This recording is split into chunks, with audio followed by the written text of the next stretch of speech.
All right. Good morning. Welcome to the session on Know Your Java. My name is Venkat Subramaniam. My email address is here as well in case you want to reach out anytime with questions. It's a great pleasure to be here. Thank you so much for being here as well. I just realized that I first spoke here 10 years ago, and congratulations to the conference for the 20th year. So it's amazing. And thank you for making this happen. So I want to talk about something that we deal with every single day, which is writing Java code. And what I want to focus on are things that either I have stubbed my toes on or I've seen other people stub their toes on. I'm still trying to decide which one is more painful, to watch myself stub my toes or watch others stub their toes. And these are things that you would not generally notice by compiler telling you that the code is wrong. Most of the code, not all of it, but most of the code I'm going to show you here will pass through a compiler. You won't get any compilation errors. I'm a huge fan of writing automated tests, and I would often say, hey, if only we wrote a test. Well, there are a few things we're going to see here that writing test wouldn't help you either unless you know exactly what to look for and write a test for it. So learning these concepts, especially some of the semantics and the behavior of the code, can help us to avoid certain pitfalls in code, maybe to write better code. It also helps quite a bit if you are a developer who spends your time helping other people, especially in terms of like code reviews. So as you're reviewing the code written by your team, you can keep an eye on some of these things and identify them as well. I've got about 15 different exercises to go through here. So here's what we are going to be doing today in terms of looking at the code. And don't worry about being right or wrong. It's perfectly okay to be wrong, and then it gives an opportunity for us to be able to learn from it as well. Like I mentioned, a lot of these things, I fell into a trap myself, and we'll talk about some of those things along the way. So I'll present a little code snippet to you, and I will ask you to respond to the question of what the code's behavior is in terms of its output, for example. And then I'll give maybe 30, 40 seconds for you to respond. And once you respond, we'll take a look at your response. And then we will continue further discussing the code and talking a little bit deeper into the concepts. So we'll get started. But along the way, of course, you're going to be responding to some questions. I'm going to give you almost 15 different QR codes, a total of 17 actually. But we want to know that the QR codes are working. The infamous, it works on my machine, it did. So, of course, it would also be nice to work on other people's machine as well. So I went around the room this morning, tried to test it. We had a few successes, few failures. So I want to know if you're able to access it. So you can keep your phones ready because I'm going to start giving you QR codes along the way. And you're going to point your cameras at it. If you need to, you can zoom into the QR code. That way you can capture it. And especially people way back over there, I'll be curious to know if you're able to read the QR code and visit the page. The first one is not a quiz. The first one is just to my website to just test it out as a warm-up. So let's see if you're able to access this QR code. So right there, point to it and see if it actually works. If it doesn't work, let me know as well, and I'll try to move it to the front, and then maybe that helps a little bit, or increase the size, we'll see. So especially people on the back, if you're able to view it, just wave so I can see that you're able to. Awesome, that's great feedback, thank you. And people in the front, you're able to see it also, I would assume. Awesome, wonderful. So that's what we're going to be doing. I'll be presenting a QR code. I'll give a little bit of time for you to respond to it, and then we'll move forward right after that. So as a warm-up to this, again, this is just to kind of get us going with answering the quizzes and be able to take a look at some of these things. Let's start with our very first question here, and an easy one to answer. So here comes the first one. I want to know your years you have used Java. So let's go ahead and click on that one. I'll give a little bit of time for you to respond. Then we'll be able to get into the code and start moving forward. So fire up and point to it and tell me on the page what your years of experience is. We'll take a look at it. And it also gives me an idea how much time we want to wait as well. So let's see. I can see most of the people have put their phone down, so that means you were able to get the QR code. That's awesome. And go ahead and respond to it. and we'll take a look at your responses. And when the phones go down, I'll switch over to the different page so I know that you're able to capture the QR code. All right, so let's see what you said in terms of the experiences that you have. So let's go ahead and visit that page.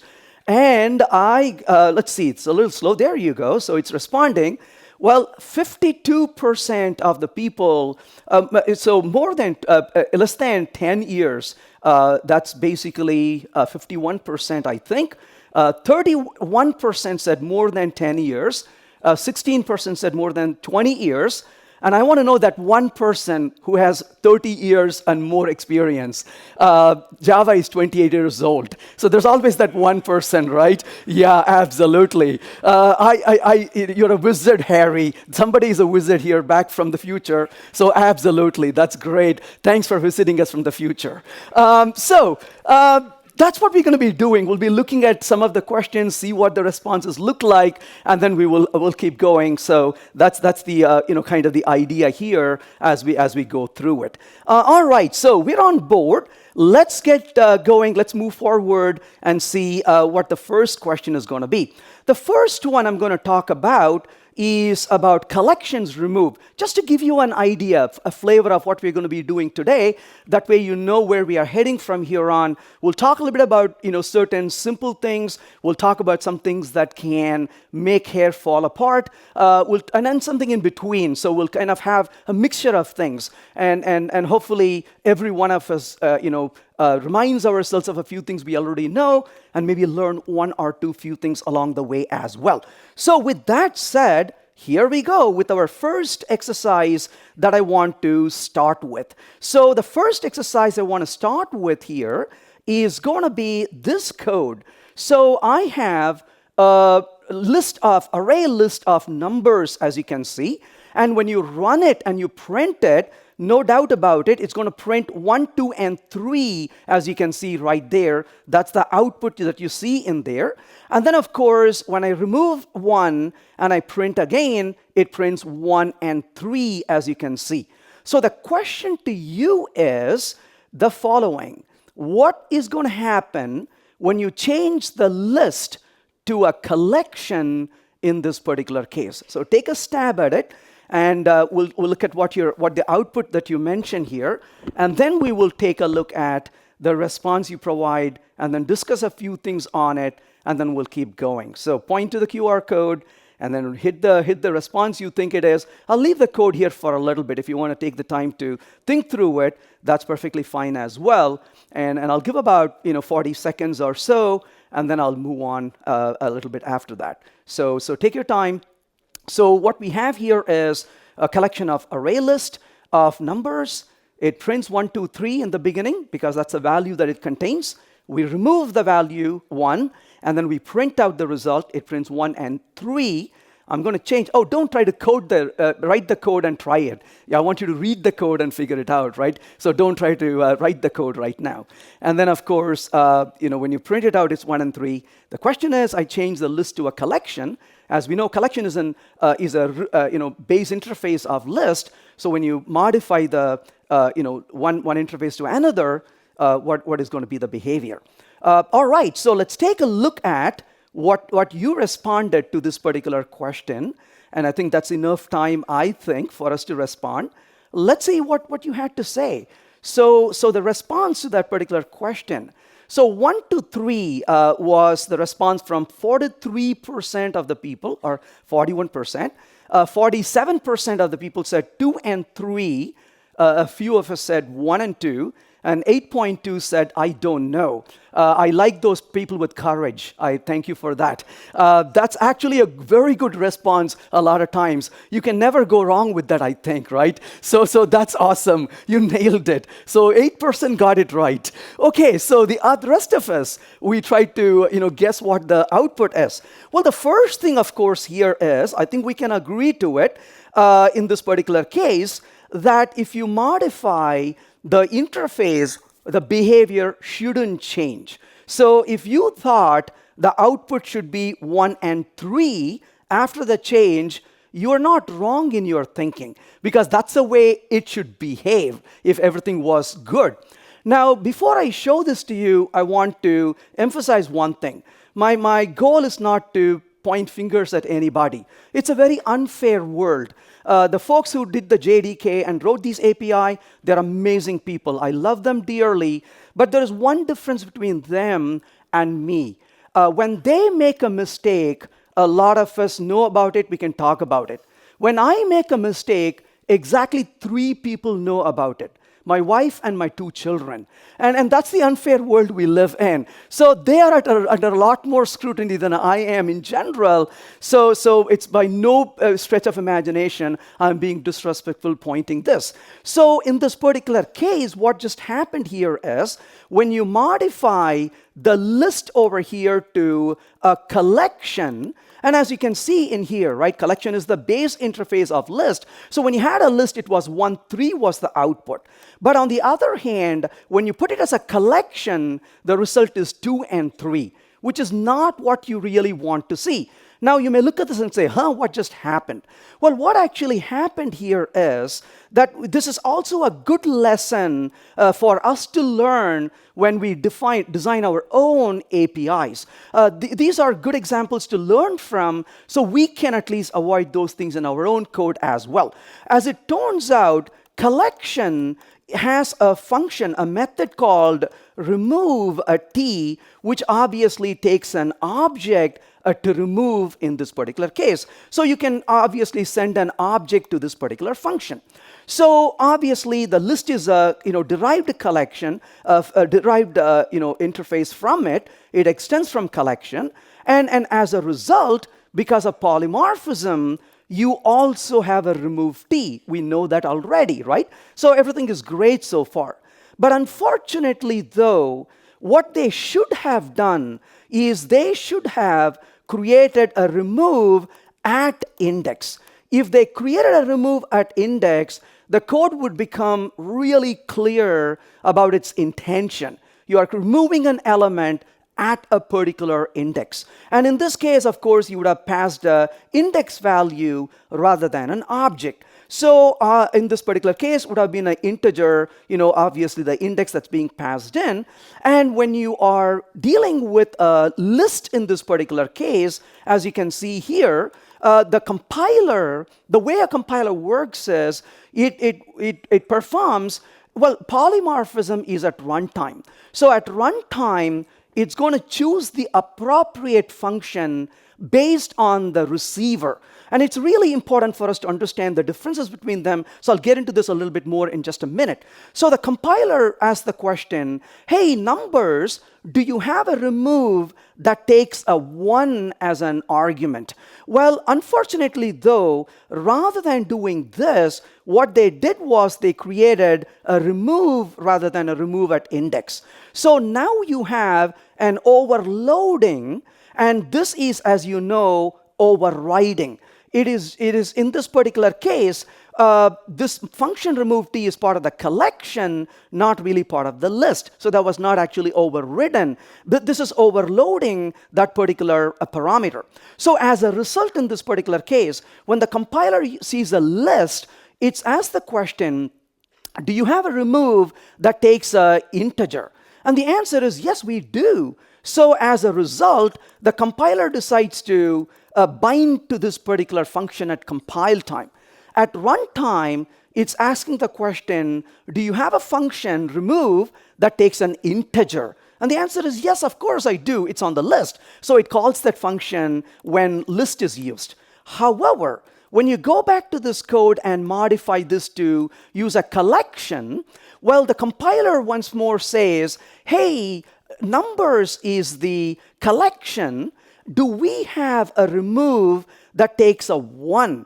And the answer is not exactly. So as a result, the compiler performs boxing and converts the number integer 1 into an uppercase I integer, the integer object, the wrapper that it creates it. So at compile time, the conversion is done, and it's looking for a function that takes an integer rather than an int. Now, at runtime, the question then is, do you have a function that takes an object, that takes an integer, not an int? And as a result, it actually ends up calling this particular function at runtime because when you use a collection. So this is actually something we have to be very careful about. So if you are overriding and you want to overload at the same time, you want to make sure you test some of these scenarios out properly to avoid these kinds of surprises. Now, in all fairness, this is not going to happen all the time. This happens coincidentally when the type is an integer. If this was a different type, there's not going to be any confusion. And in fact, you probably will get an error saying that you cannot pass an int because that doesn't cast over to that particular type. So it's going to be okay most of the time, except in little situations like this. But this also illustrates the point that sometimes we can be very clear about our naming. Remove at index would have been a lot better. But that brings us to one other concept is worth really thinking about, because I'm a big fan of thinking about programming concepts. I learn a great deal from others as they teach me about certain concepts I may have not really spent my time picking up, but when I'm discussing with them, they're like, hey, how about this? And you're like, whoa, I didn't realize it. So I want to just share a few things I've learned over time from others in this area. So when it comes to polymorphism, so we know that polymorphism is going to be the method that is called is based on the runtime type of a reference rather than the compile time type of the reference. However, this is on the receiver, right? So reference of the receiver. So in this particular example, the receiver is the numbers because that's the one we are calling the method on. But unfortunately, though, polymorphism does not consider the type of the parameters at runtime. That is resolved at compile time. So this is one of the consequences of polymorphism is that it doesn't really care about the type of the parameters at runtime. So at runtime, that may be a more appropriate type of a parameter, but it says, I don't care. I already converted this ahead of time. I'm not going to do this at runtime. This is what sets polymorphism different from what are called multi-methods. So multi-methods, I often say, is a polymorphism, if you will, on steroids. So this is really essentially a little bit of a bigger power on your hand, if you will. So in this case, the method that is called is based on the runtime type of both the reference, of the receiver and the type, runtime type, of course, runtime type of the parameters to the functions as well. So this is one of the differences between polymorphism and multi-methods. Does anyone know of a language on the JVM that supports multi-methods? Closure? Anything else? Groovy supports it actually. So you can use Groovy and you can try the same examples in Groovy and you will notice the behavior is quite different because Groovy supports multi-methods. Java only supports polymorphism. Most of the other languages support polymorphism. And because you can vary the type at runtime and you can determine the type at runtime, Groovy postpones some of these decisions as well. So very few languages on the JVM actually do this. Awesome, thanks for that response. So that's basically the collections that we saw. Yes, please. Yeah, I just want to know that when they wrote that remove method, the problem probably didn't exist because there were generic set at time, and there was no auto-boxing as well.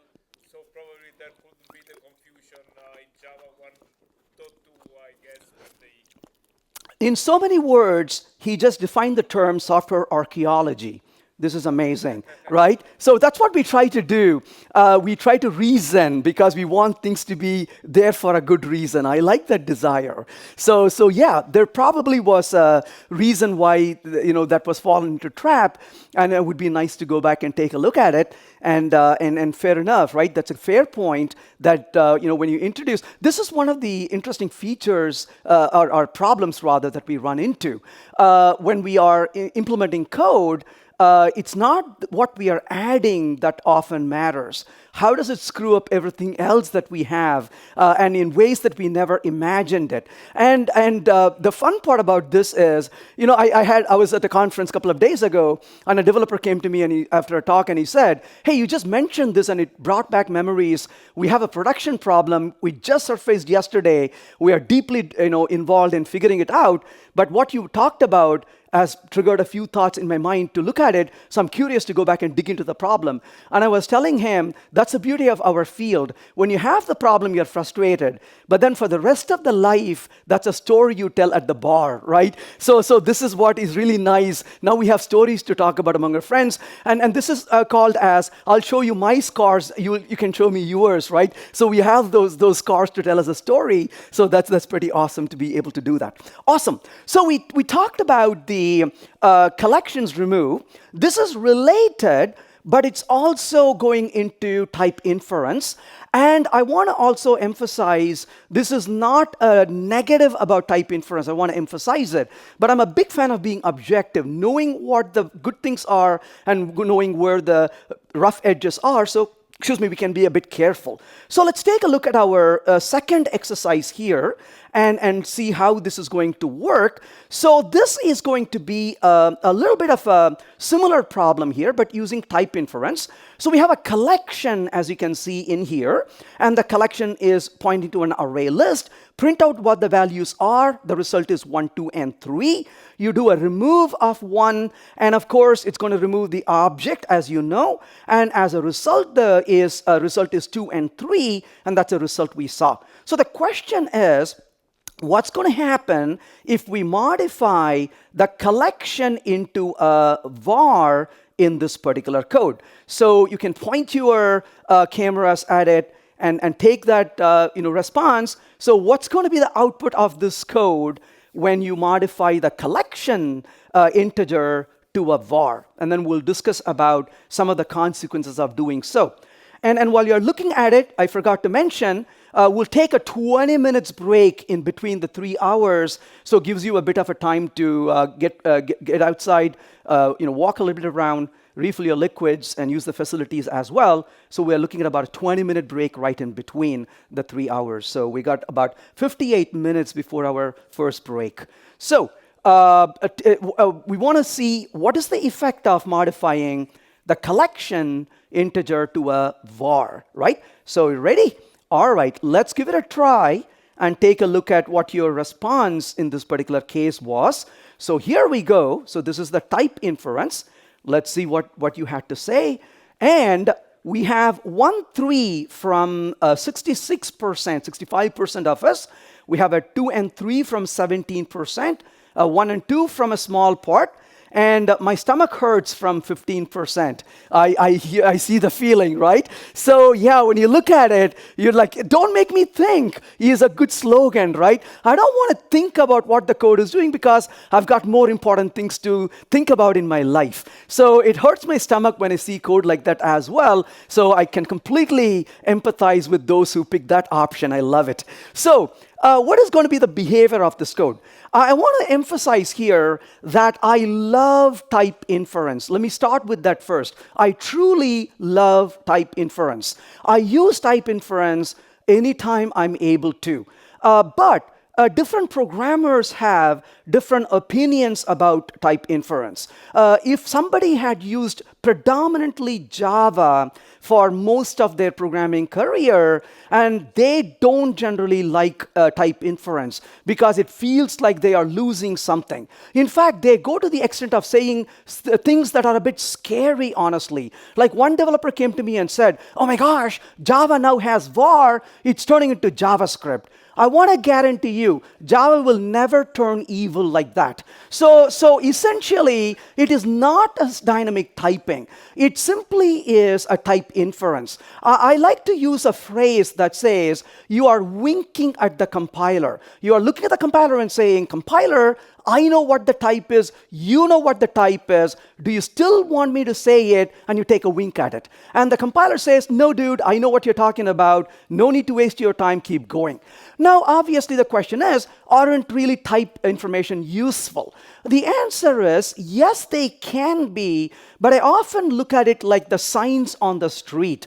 I moved to a neighborhood about a year and a half ago, and I'm completely new to that place. I don't know where things are. So when of course I have a map with me, and I key in the map, where's the post office, where's the library, and I'm having a route for it. But when I approach the post office, we know the maps are not always accurate. And even if the maps are accurate, you're not clearly sure which entry to take. So when I get near the post office, there is a little sign that says post office. When I get to the library, there's a little sign that says library. And you're like, cool, I know exactly where it is. But that sign was useful exactly once in my lifetime.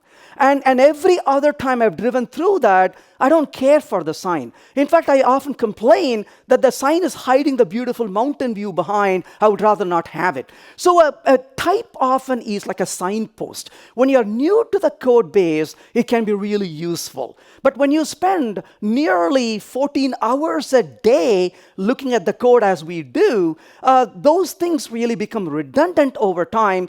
And with the IDEs available today, imagine hovering over a variable name and it gives you the type information. That can be a nice compromise. So you don't have a lot of noise in the code, but if you ever need to know what it is, you hover over it and that variable type is known. I think that's a nice balance to strike. So I'm a big fan of type inference. In fact, that reminds me of an experience I would probably never forget. When type inference was introduced in Java, I volunteered to talk at the Dallas Java user group about type inference. This was several months before my talk, and I said, hey, do you want to talk about type inference? They said, great. So your talk on type inference has been scheduled. And I totally forgot about it. And in the tradition of getting really ready for a talk, the night before the talk, I realized I don't have the talk. And I sat down and was in a bit of a panic because I realized I can talk about type inference for exactly 30 seconds. Java has type inference.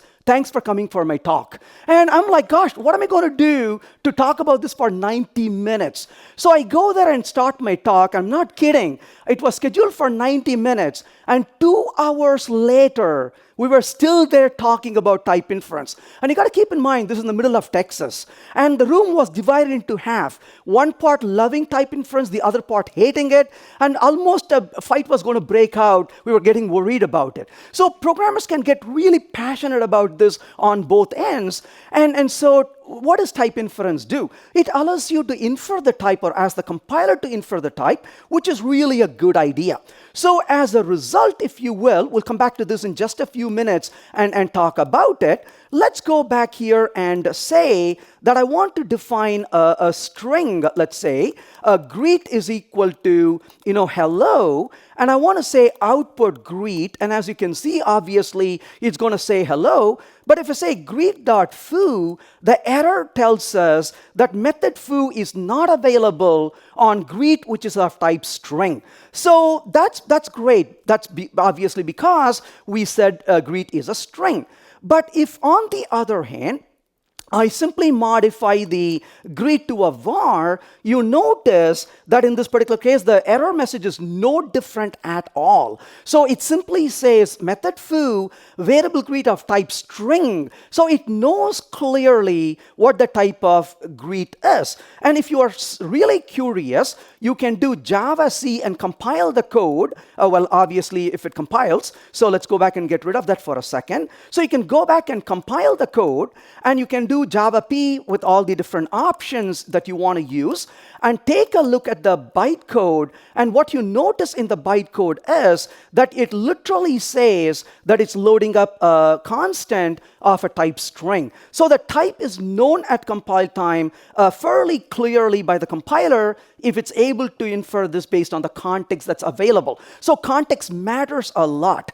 Now, one of the things I want to really emphasize here is colloquially we start using certain phrases and then they begin to stick to us and then it misguides other people who hear us speak. So I always tend to correct myself and others when they use terms like this. Somebody the other day said, greet is a var type. No, there are no var types. So there is nothing called a var type. It's important not to use phrases like that. So what is a var? It infers to the type it can infer to or understand at the compile time. So greet is a string in this particular case, and a var is simply a type inference to know what the type really is. So in this context, when you go back to this code and look at the numbers, well, in this case, the numbers is a reference of type collection integer. That's what we have right now. So when you run the code, the result is 2 and 3 because it's using the collection interface. On the other hand, if you were to modify this to a var, asking the compiler to infer the type, well, the compiler is going to do that for you. But in this case, the numbers is a reference of type array list of integer because that's the information it knows based on the context. So we have to be very careful how we are going to use a type inference. So when you run the code this time, the result is 1 and 3, not the 2 and 3 that was there before. So as a result, in the response here, what we got back was a 1 and 3, and that's the 65% of the response you saw there was correct in terms of the behavior of the code. But that's something we got to know and be careful about. So the moral of the story is type inference is awesome, use it, but use caution when you use it. A good time to use type, there are a couple of places where it's really good to use type inference. When you call a method and you are receiving the response from the method, type inference is pretty good to use because a type is decided by the return type of the method, so that works really nicely. When you're using a type inference in other situations, pause and ask the question, is the type inferred by the compiler the type I really wanted it to be, or it's something different than what I wanted it to be? This is especially true when you have an inheritance hierarchy. There are times when you may want a reference to be of a base type so that you don't access directly some methods that are available on the derived type. Well, in this particular case, you get access to the derived methods which you may not intend to, so you want to be really careful about that as well. So this is not a discussion about why you should avoid type inference. This is more of an emphasis on know what you're doing and use it carefully, but benefit from it for what it provides as well. So that's about the behavior in the code. But this one here is a little bit more than 3 people knowing about it. I mentioned earlier, when I make a mistake, 3 people know about it, my wife and my children. Well, this one, I think 5 people know about it because this is a mistake I made in the book. And you know that when you write a book, your family members are obligated to read it. So my family has read my book, and poor editor that works with my book also reads it. So 4 people have already read it. But this was reported by somebody else who accidentally read my book as well. So this was a book error I made in when I wrote the functional programming in Java, the first edition. And this is one of the reasons why you write the second edition. You can fix all the problems, mistakes you made in the first edition, so you can make new ones now. And people are already reporting errors in the newer edition already. But the point really is that's a journey. We keep learning and we keep improving what we do. But this is a mistake I made. I'm definitely embarrassed about it, but I'm also not shameful to admit when I make mistakes, at least not most of the time. And so here I'm telling you that I was completely wrong in my understanding of this particular function. And this is an example of where we should really take more time to understand the code rather than jumping to conclusion. So what I have here in this particular example is, what is the output of this code? We'll get to that. I don't have the quiz yet ready for this. But what we're going to do is, we have the code that you can see entirely here in front of you. And I have a arrays.as list that I've defined right there with 1, 2, and 3. And I call the add method. If add is successful, we quietly move forward. If add fails at runtime, I say add unsupported. Then I call the set. If set works, I quietly move forward. Otherwise, I say set unsupported. And of course, in the end, I print the numbers, which was 1, 2, and 3, which might have been changed by add, might have been changed by set. So the question for you, if you choose to accept the challenge here, is to say, what is the output of this particular code? So go at it. Let's take a look at it. So here is the reference to the quiz, and give it a try. So what's going to be the output of this code? Is it add unsupported, set unsupported, and the result? Or is it set unsupported and the result? Or simply the result itself with those two not appearing? So that's what we're going to be asking the question here. So what is the behavior of the array list that is created by as list? And I got some recommendations to make on this front so we can write better code as we move forward, and you can also avoid mistakes like I did in working with that code as well. So I'm going to give about another 30 seconds maybe before we jump in and look at the response and see how things are going. So let's see how this is progressing. So you got roughly about 15 seconds, and I'll move forward right after that. And so what is the behavior of that particular code, and how is it going to respond when we call add and we call set on the data type returned by as list? All right. So how did we do on that question? Let's take a look at the response that you provided. So this is the as list. So let's take a look. And well, 17% of us said add unsupported and set unsupported. Those 18% of the people, thank you for making me feel better, because that's kind of what I thought as well. I belong to that 18%. That's my response when I started writing the book. Now I learned a little bit more. Add not supported 1, 2, 3 by 24% of the people who got it right. And 26% said set not unsupported. And the 31%, which is the majority, said it is going to go through both of those things. That is the trouble with some of these codes' behavior, isn't it? So let's understand this code, what's happening. So when I run the code right now, you can see it says add unsupported, and 1, 2, 3 is the response it gave us. So those of us who got that response, you know about the behavior of this. Those of us who got a different response belong to the category that I belong to, did not realize this, and it was a shock because somebody reported this as an error in my book when I made that claim in the book. I was terribly wrong. But it's important to understand how these things behave as well. So what's happening is, when you go back to this code and ask the question, what is the type of the numbers that you have here? So if you were to output the type of numbers, you notice that it actually reports in this particular case. Where is that? Let's see if it actually reports it. So run and tell me what the type is. So numbers dot get class is what I want to really find out. So when we run the code, you can see it says Java util array list $array list. So just another array list. It's just a nested class within arrays. That's what you are getting.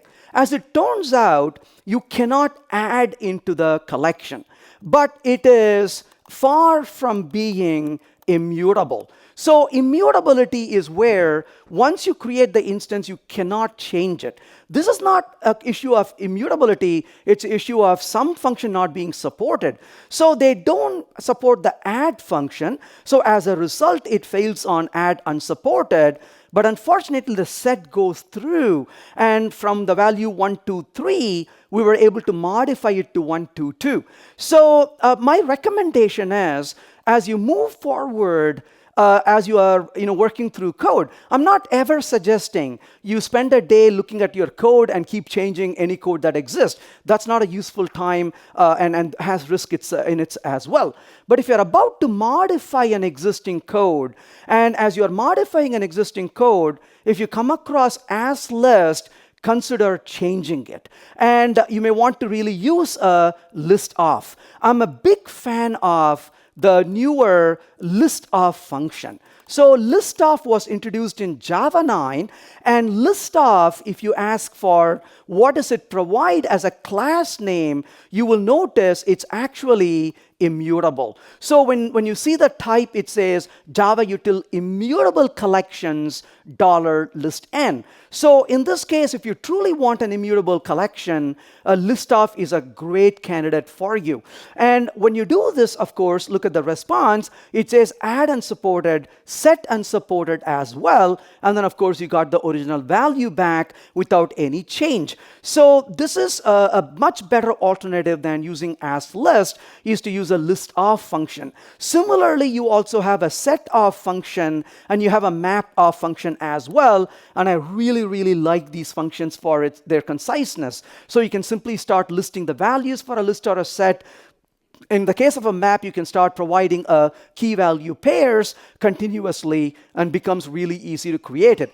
The set of also does not permit. So there are a couple of features I want to highlight that I really like about them. The sets of does not allow duplicates. So if you were to provide a duplicate value, it would throw an exception and tell you that you cannot have duplicates, which is a good thing. And then generally, the of methods do not permit null. So if you provide a null as a value, they will blow up right away. So that makes you can cleanse the code a little bit as well, and not have to deal with the nulls in the collection. Or if you have a collection you're pulling from to create this, you'll have to really drain those nulls out before you pass them as well. So that can be really beneficial as well. So my recommendation is, as you are modifying existing code, consider really changing the as list to off is generally a good behavior for us to use. So that's great so far. But the next one I want to talk about is an email I got one morning from a developer.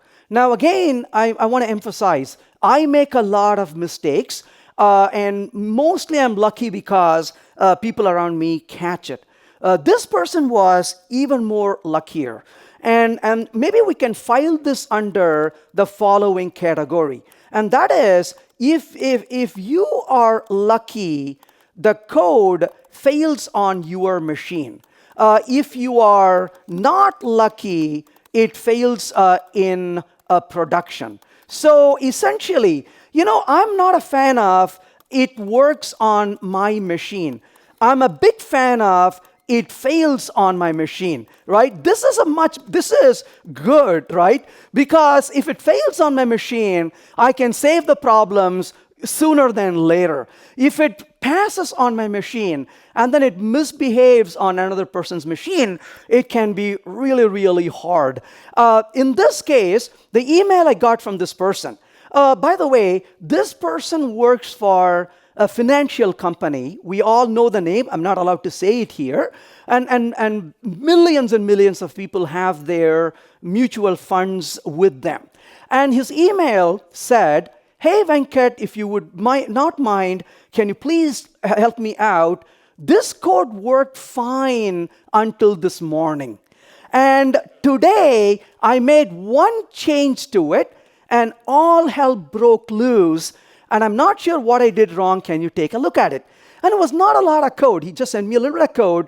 And it took me about 10 seconds to find out what the problem was. As I was reading the email, your back hair kind of lifts up, right? It's like, I know what the problem is, where this developer is going. And the minute I got to the code, I skimmed through the part I think where the problem was, it was. So what was the problem? in this code? That's what we're going to find out. So this is a question I got. Obviously, this problem that developer had was dealing with mutual funds, and his code, it's actually what it did was it took a collection of mutual funds and filtered out a few funds that were below a certain value, performed a particular transformation on the data, and was putting it back into a collection.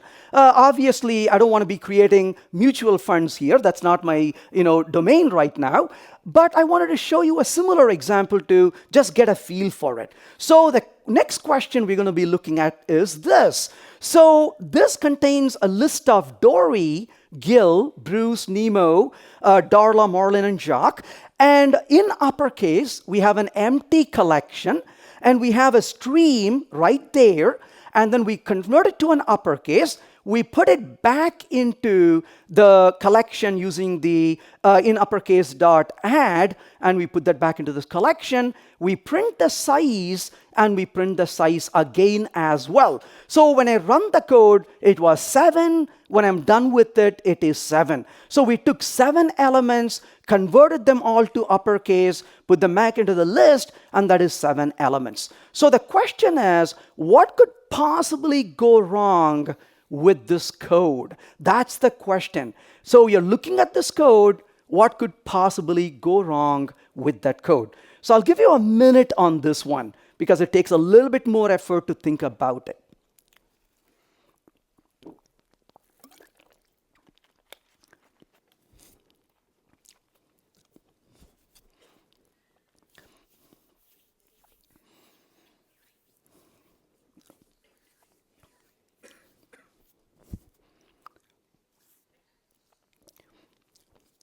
Looks like an innocent piece of code. And while you're answering it, a genuine question, have you ever seen anyone on your team write code like this one? I see several hands go up, right? Now, I've been telling people, do not write this code. Do not write code like this. I emphasize to people, oh my God, don't write code like this. And you have to see my shock when one morning, in a code base only I write code in, I opened the code and I saw exactly the same thing I've been telling people not to do.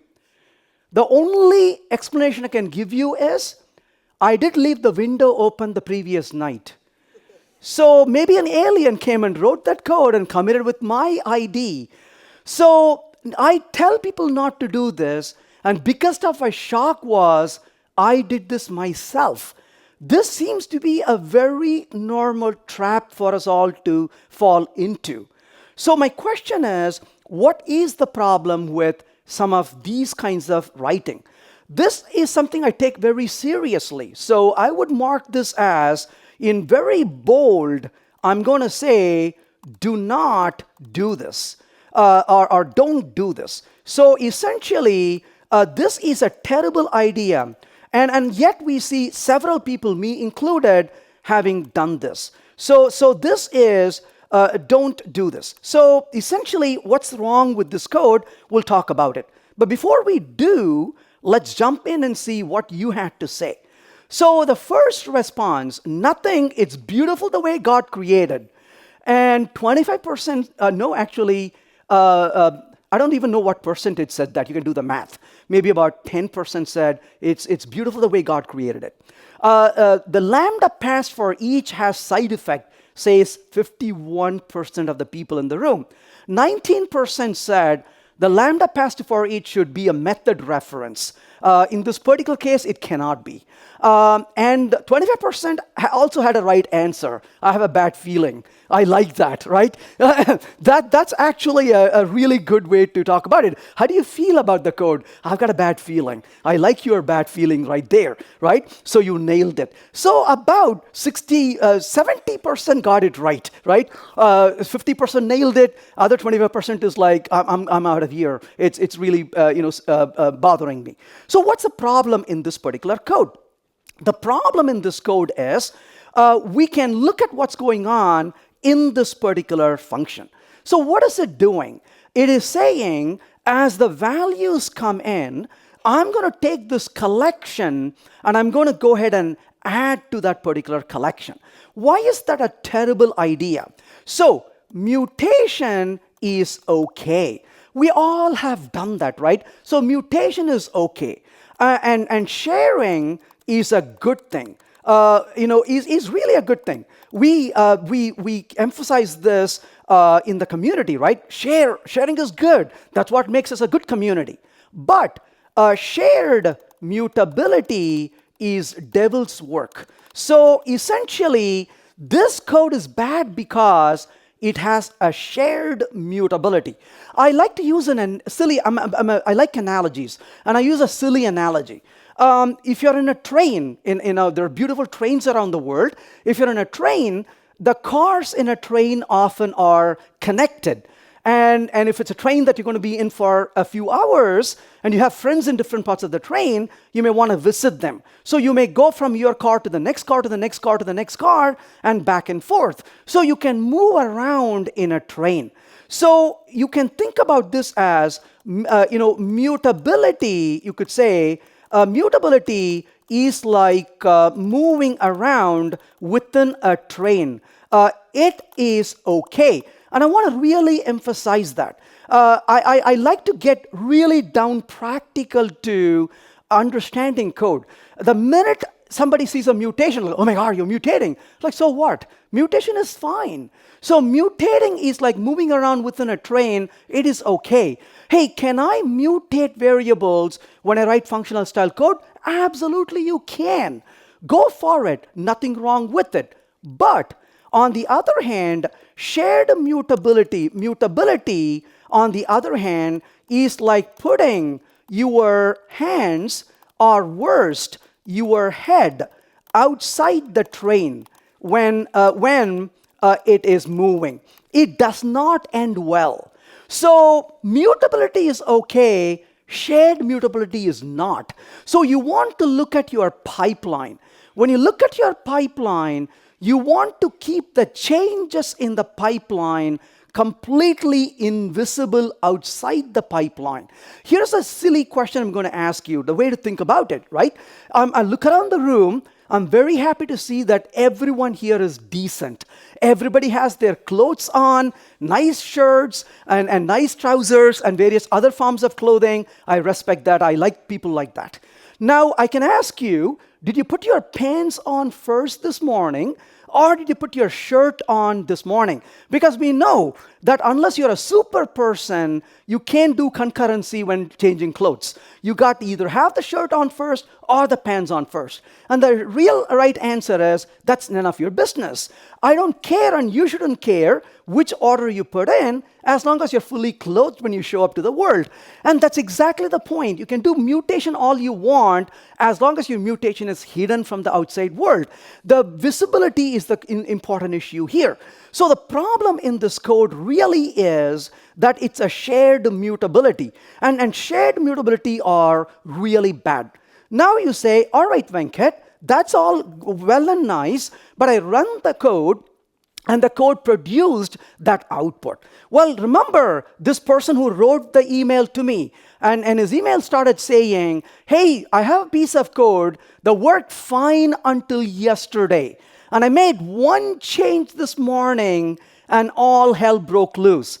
So what change would this person possibly have made? Any guess? Thank you. They made it a parallel stream. That's exactly what the programmer did. So parallel stream, that's exactly what this developer did. When the developer changed that to a parallel stream, he was dealing with mutual funds. He wanted to improve the performance. So he decided to take his collection of mutual funds and run them in parallel.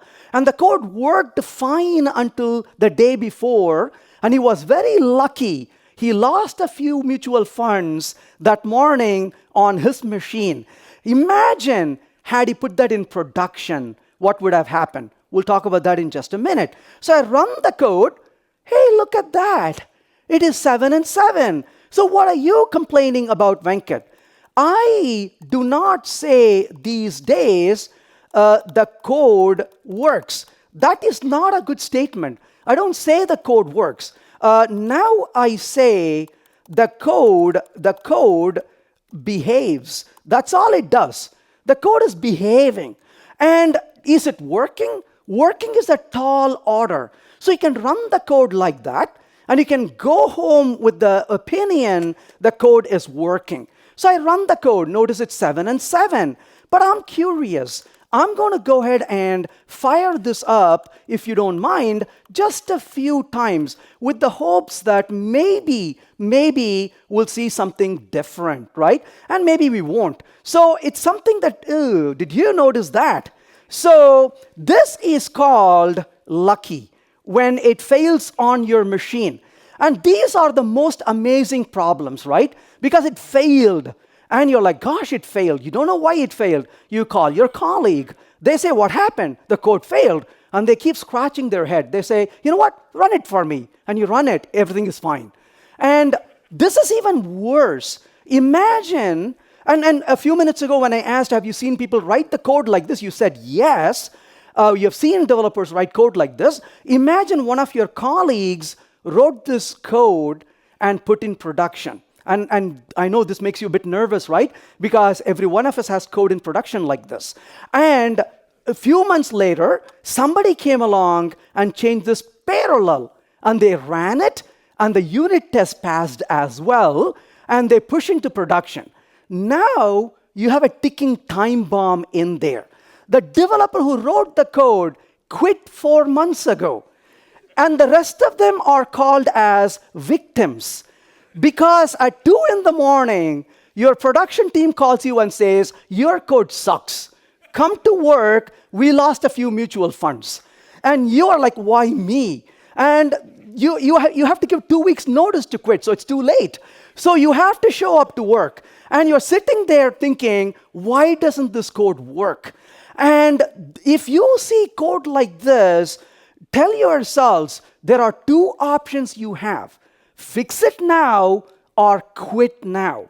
Because if you're going to stay in this job, you're going to have a very miserable time. This kind of code is the one that keeps developers awake in the night later on. And in the meantime, when you find when you're doing code review, you look at this and say, dude, we don't do this around here. Don't mutate variables like this. You can fix it right away. That's less expensive. If we don't fix this now, it's going to be fixed at a much greater cost later on. And it's several orders of magnitude more expensive to fix the problem later than to fix it now during code review. So what is the answer to this? When I asked what's the answer to it, there are always multiple answers to a problem, some really good, some really terrible. One solution somebody gave, I would say, please don't, is the person said, convert this to a concurrent collection. It's like, no, why? Right? I mean, some people just like to make things complex and see the world burn down. So no, you don't need to do that. This is actually really, really easy. All you have to do is rely on the team that gave us all these wonderful API. They've done a great job. And they know about concurrency issues, so they know how to tackle this. So if you are using a stream, all you have to do here is to simply do a toList and ask it to be converted to a list right now. And that's going to be very thread safe in terms of what it provides. So I'm going to just go ahead and assign to that right there and be able to print out the value. So in this case, if I were to go back and change this to a parallel stream right there, I don't have to worry about it because the toList is already capable of handling it. You might have used also the the collectors, right? So collectors dot toList, and that's one of the options you would have tried before, or you can use the toList here as well, which we'll talk about a little later. So that's already baked into the language or the JDK, and we can benefit from it. And that is thread safe, and we don't have to worry about getting that wrong. So the moral of the story is be extremely careful when you look at the code. So the idea really is you want to make sure you don't have side effects from your Lambda expressions. But of course, like everything else, things can get a little hairy. So let's go to the next one and talk about the next issue. So here comes the next piece of code I want to talk about. So in this example, this is going along the streams as well. So what is the output of this code? So we have factors, new int, curly braces 2, and then numbers equal to list.off, and then numbers.stream map, number is number times factor 0, and factor 0 is set to 0, and I want to print the output. So the question to you is, what is going to be the output? I'll give you a minute for this as well, as it requires a little bit more thinking. So what is going to be the output of this particular code? We start with a list, 1, 2, 3. We iterate over it. We are doubling each of the values. That's what we're doing, right? We're doubling each of the values. We set the factors to 0, and then we print out the collection, the result of that particular streams operation. So the question is, what's going to be the output? So let's see what we have.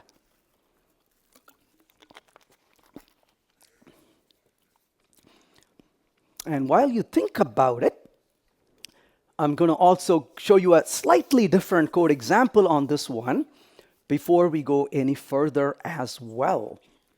So this is nice to really look at this in different perspectives. I'll give you another 15 seconds and then we'll move on right after that. All right, counting down, about 10 more seconds I'll give you. All right. So, before we look at the response, I will say I like to ask this question in interviews. I will give them this question. I will ask them for the answer. If they answer, they are fired already. The right response is, are you out of your mind? I'll hire them right away. The reason is this.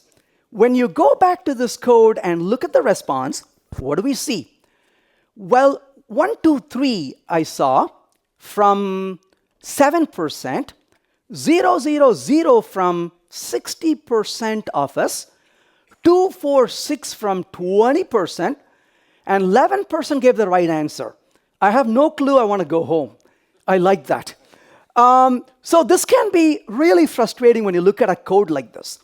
But before we go further with this, let's take a look at something a little bit different, and we'll come back to this in a minute. So when you look at the code, what is this doing? Well, we'll come back to this in a minute, like I mentioned. So we'll take a look at it. I want to go back and look at this a little bit different. Let's write some Kotlin code just for a few minutes, and then we'll come back to this. So I'm going to say factor is equal to 2. And let's say numbers is equal to list of 1, 2, 3. And I want to say numbers dot map, and given an element, element times factor. So that's going to be result equal to. And result dot for each. And let's go ahead and say print line it, and we will simply print it. So I'm going to just loop through here in Kotlin, print the response to that particular call in here, and be able to find out what the result of these operations are. Let me make sure I got this right really quickly here. So I want to get back this response and print it and see what the result of that operation is. What did I do wrong here? Reference is not known. Numbers, let me actually read the error. Let's see, that may help. So here is the factors, and reference 5.1, result is not known, it says. Of course, I need to define val here, right? See, I can either type or talk, not both, but I keep trying. Okay, so let's try this again. So essentially, in this case, when I run the code, you can see the result is 2, 4, and 6. Hey, no surprise there, right? We doubled the values and we printed it. So now I'm going to say factor is equal to 0. So the question is, result is 0, 0, 0, or the result is 1, 2, 3, or I want to go home. So what is your response on this code? What do you think it is? You're wondering. How many of us think it is 0, 0, 0? Okay, hands go up. How many of us think it's 1, 2, and 3? A few hands go up. How many of you want to go home? Yeah, that's the crowd I belong to, right? So when I run the code here in Kotlin, the result of this call is 2, 4, and 6. Actually, this is not in 1, 2, 3, right? It's 2, 4, and 6. What was I thinking? But I know what you know what I meant. I know what you meant. We're good friends here. So 2, 4, 6, right? So when I run the code, you see the result is a 2, 4, and 6. But why? On the other hand, if you take that code right here and you make one change to it, dot as sequence right there, and you run the code, and the result right now is a 0, 0, 0. So semantics matter. So something we need to think about. So in languages like Java and C# and Python, the execution is always lazy. So you have execution which is always lazy in a language like Java, C#, Python. In a language like Kotlin and Scala, you can choose between eager and lazy. On the other hand, in a language like Java, never mind. Okay, so essentially, you can choose. Languages like JavaScript, it's eager all the time, unless you use a third-party library. So the point really is semantics matter. So if you don't know the semantics of the language or the library, it can be very troublesome because we can think about the code as doing one thing and the code is going to do something completely different. And it's never a good idea to say, I'm surprised. You don't want surprises at the code, right? You want clarity, you want predictable behavior of the code as much as you can get. So essentially in this case, the semantics matter. So when you don't have the as sequence, in the case of Kotlin, similar things in Scala as well, you can see that in this particular case, it was an eager evaluation. Because it's an eager evaluation, the variable was used at this time, and after the fact you modify it, it was fine. On the other hand, if you, as sequence, it introduces lazy evaluation, and so the evaluation doesn't happen until you use the result, until a terminal operation, which comes in here, and this change took effect, which is not a great thing if you need to really work with the code. Back here in Java, you know that Java always uses lazy evaluation. So in this particular case, when it comes to lazy evaluation, what happened was that this map really did not evaluate yet. And when you modified the factor, it is using the modified value of the factor. So in the case of Java, the result is 0, 0, 0. But the question is, do you want to play that game? Do you want to deal with code which can be really different from what you may come out thinking? And so a couple of things to really think about. The first thing you want to think about here is that functional programming relies on lazy evaluation for efficiency. So this is a very important aspect in functional programming. Functional programming relies on lazy evaluation for efficiency, because without efficiency, we're not going to be using functional programming. You're going to look at it and say, yeah, the code looks cute, but that's not for me because I really need it to perform. Look at the amount of garbage it's creating and the garbage it needs to collect. Look at all the memory footprint. Look at all the unnecessary execution it's going to go through. That's not for me. So that's reasonable. But on the other hand, lazy evaluation relies on purity of functions for correctness. So if you want the code to run correctly, you need to make sure that it is pure when it comes to functional programming. Now you say, but what about speed? Back in time, I think it was like 1980s, mid-80s, something really giant-like was created by humans. It ran really fast. You know what I'm talking about. It's called C++. And it had no morality, no ethics, right? It doesn't mean it's fast. Hey, is it correct? Hey, it's fast. That's what we were really keen on, the speed that it provides, isn't it? Well, a lot of times we don't want that kind of speed. We want correctness of code and we want predictability of code as well. So lazy evaluation relies on purity for functions for correctness. So in other words, we need to, and this is we the programmers need to make sure that functions are, that lambdas, if you will, lambdas are pure. It is very easy to convince ourselves it's okay over here. And this it's okay over here is what gets us into trouble mostly because our senses dull down over time. And then we don't recognize when it's wrong at a certain situation. So it's important to refactor the code. So we need to make sure that lambdas are pure. But when you talk about purity, I would say most programmers will agree with me when I say the rule of purity number one, because everybody's like, duh, obviously that's true. But the rule of purity 2 that I'm going to specify here is as important, if it's not more important. So I'm going to say the rule 1 is necessary, but not sufficient for this. So what are rules for purity? So the first rule for purity, when you look at the code, remember the previous example we saw where I said in uppercase .add. So what was that doing? Shared mutability. It was modifying a variable outside. So that is rule number 1. So when you look at this, the function does not change anything, does not make any change that is visible outside. I'm not saying it does not make any change, pardon me. I'm saying it does not make any change that is visible outside. So if you're making changes, that shouldn't be visible outside. In the previous example we saw, that was the problem. The for each was making a change, the lambda passed to for each was making a change that was visible outside. Don't want to do that.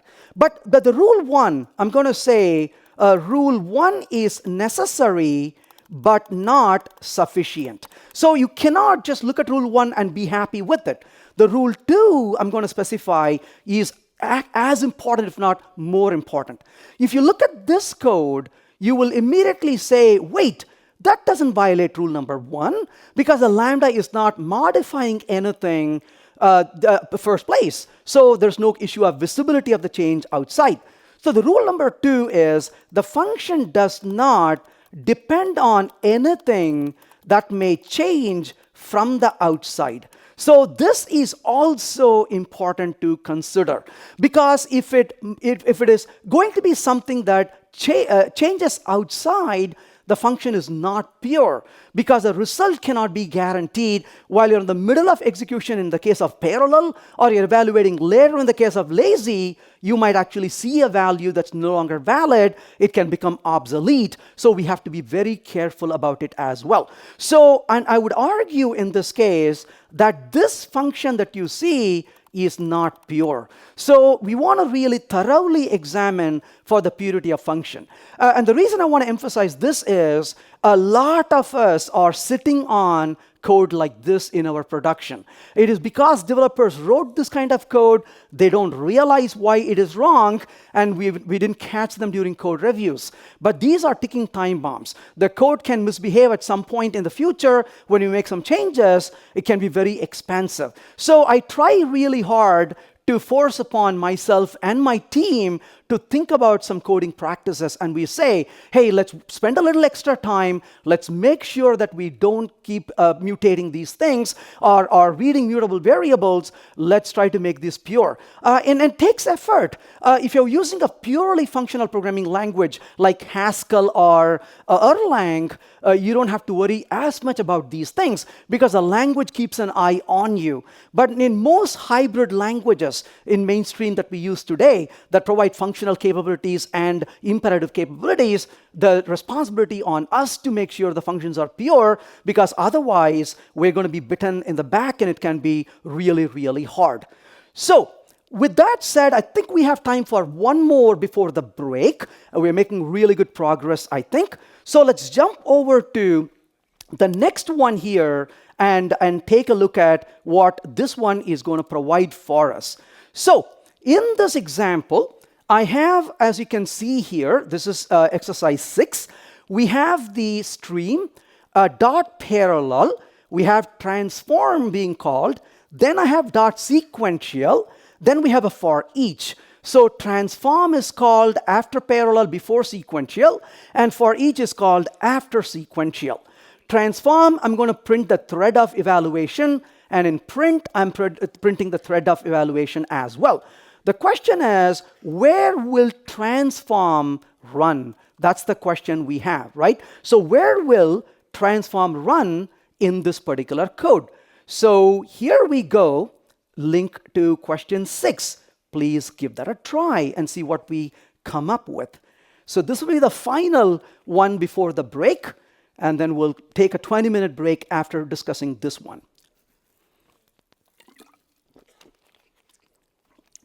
Where does transform run is the question. And as you saw in every single example so far, compilers don't catch any issues. Unit testing may not even catch those issues sometimes, or a lot of times, depending on the situation. Excuse me. Let's take about 20 more seconds and move forward after that.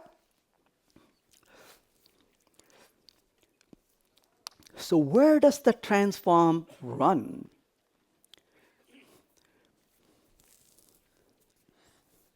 As you know, the main also participates in the common pool, right?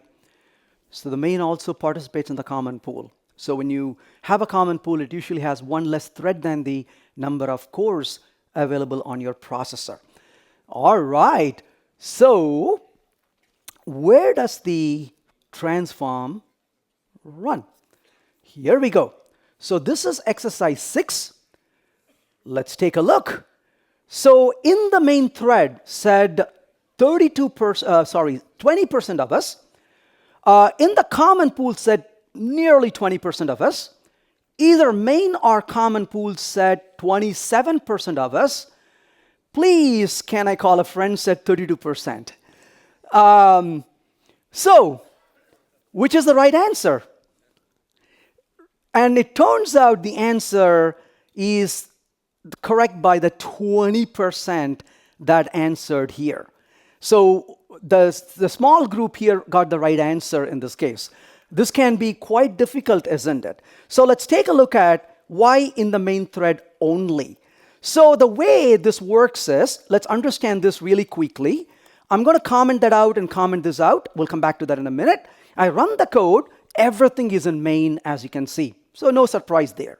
I uncomment the parallel only. Notice that everything is in the common pool plus the main, because main also participates in the common pool. But when I uncomment this, notice the whole thing is in main again.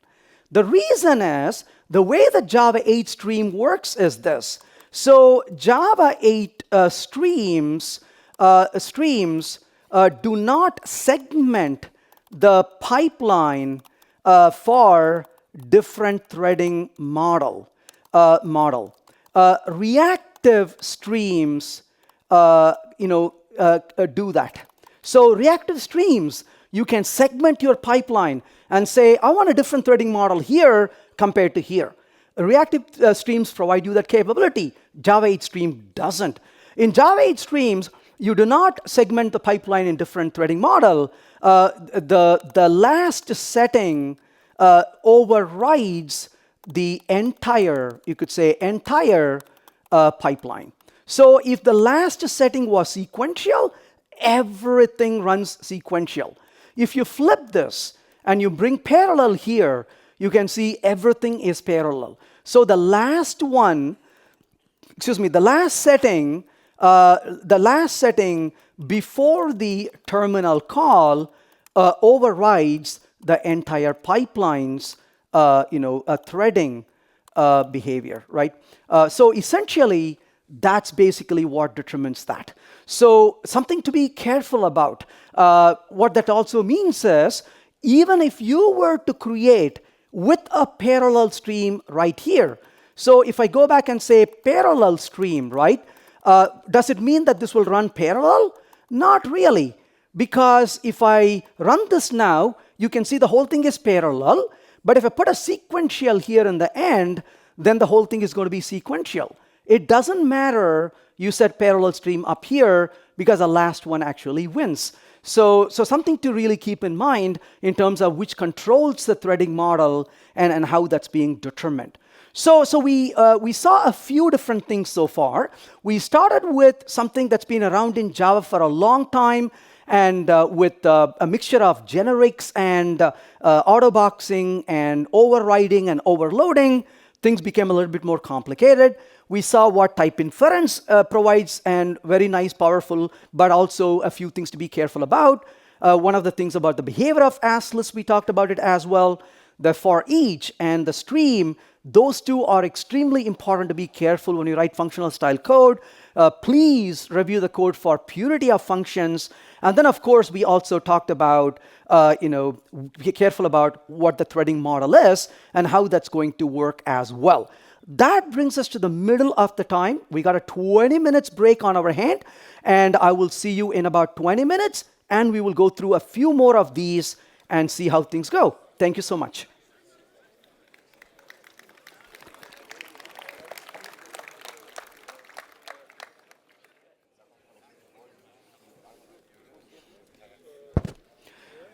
All right, hope that was a good break.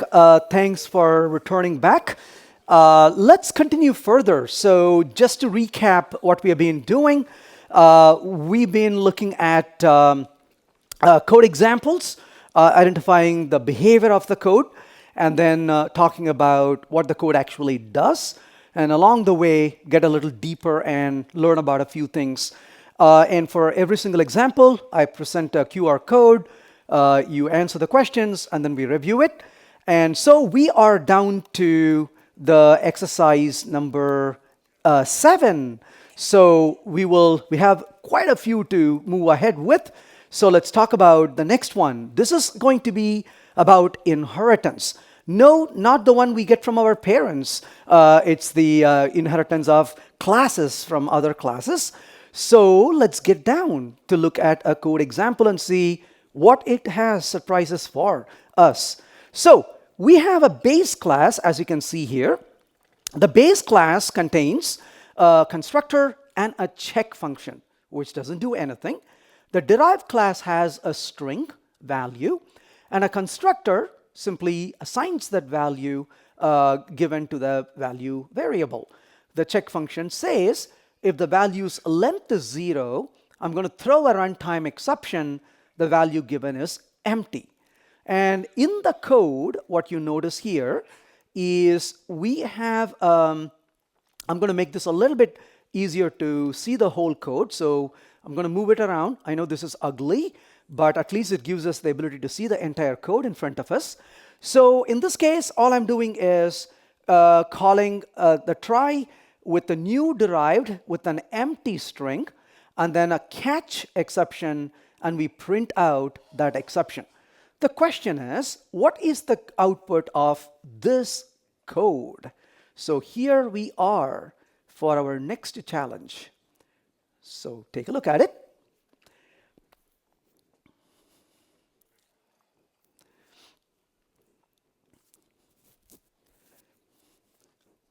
So we got a base constructor calling check, derived constructor initializing value. The check checks if the value's length is 0. If it is, blows up. And we have in the main a new created with an empty string. If there's an exception, we print. Otherwise, we don't print anything. That's the behavior. That's the code. And we want to know what's the behavior of that code. I'm going to give another 25 seconds, and then we'll move forward.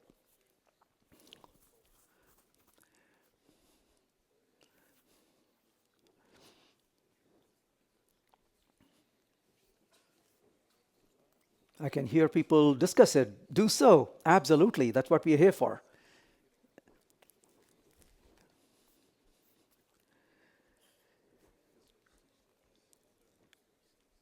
A little puzzling, isn't it?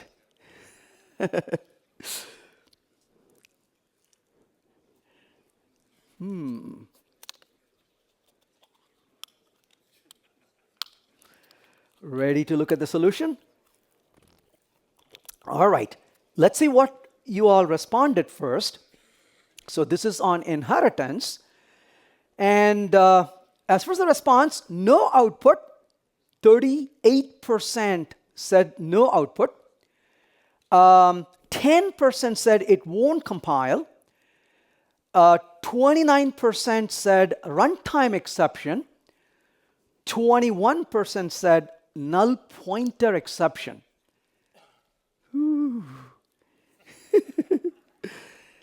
Raise your hand if you like getting null pointer exception. Oh, come on. These people, we need to have a talk. No, nobody should enjoy null pointer exception, right? That's evil. One of my good friends had the worst experience of life. He went to, after a long day, he turned on the TV in the hotel, and the TV displayed a null pointer exception. Forget about watching horror movies, right? I wouldn't even dare to turn on the TV anymore in that hotel. That's horrible. So yeah, we don't want null pointer exceptions. That's horrible. So whoever thought null pointer exception, we need some help. Okay, let's run the code, and guess what it does? Null pointer exception. So you are right. And so what happened in this case? It turns out there's a moral of the story. And the story is, do not do anything serious. I guess we can just stop right there, right? That's a good lesson for the life. Do not do anything serious in the constructors. And especially do not call virtual methods. That's what went wrong here. So if you notice in this particular code, we have the base constructor calling check. But the check is a virtual method. And virtual method polymorphism kicks in really quickly in Java. So when you say new derived, what is happening is it first calls the constructor of base. And when check is called, it calls the check not in the base, but it calls the one in the derived. And the value has not been initialized yet. So it's a null pointer. So just to give you an idea about this, if I go to the base and I say in base, right there, I'm going to display that. I go to the derived constructor, and here I'm going to say in derived, and so I can print that out right there. And if I were to run the code, notice it says in base and then null pointer exception. It never got to the derived yet. And that's why that ended up failing, because value has not been initialized yet when check was called. So if I go back here and say, I am here, and you will notice it prints I am here after in base, right? So you say in base, and it says I am here. So that's the problem, is that it's too active. So moral of the story is, don't do anything useful, significant in the constructor. Don't call virtual methods. A good recommendation from effective Java, right? Make the constructors simple and private, and maybe use a factory method to create it, so you can put all the details in there. By the time you get to the factory methods, your constructor has been completed, so that's much safer. Let's visit type inference one more time, just to get a feel for what it might have for us. So here is the next piece of code. What I have here is a list of, and I have a list of 1, 1.2, hello, and a string builder with a there. So it's a bunch of different stuff, right? That's what we have in here. And list.add, new sample. An exception, if there is one, we print it. And I know what you're thinking. You're thinking, aha, the list is immutable, right? That's a good thought to have. So the question for you is, what's the output of that code? So let's give it a try. So this one, we have a list of 1.2, hello, new string builder. Excuse me, call a list.add. If there's an exception, print it. What's going to be the output of this code? I hope it's not too tiring to click on that URL. So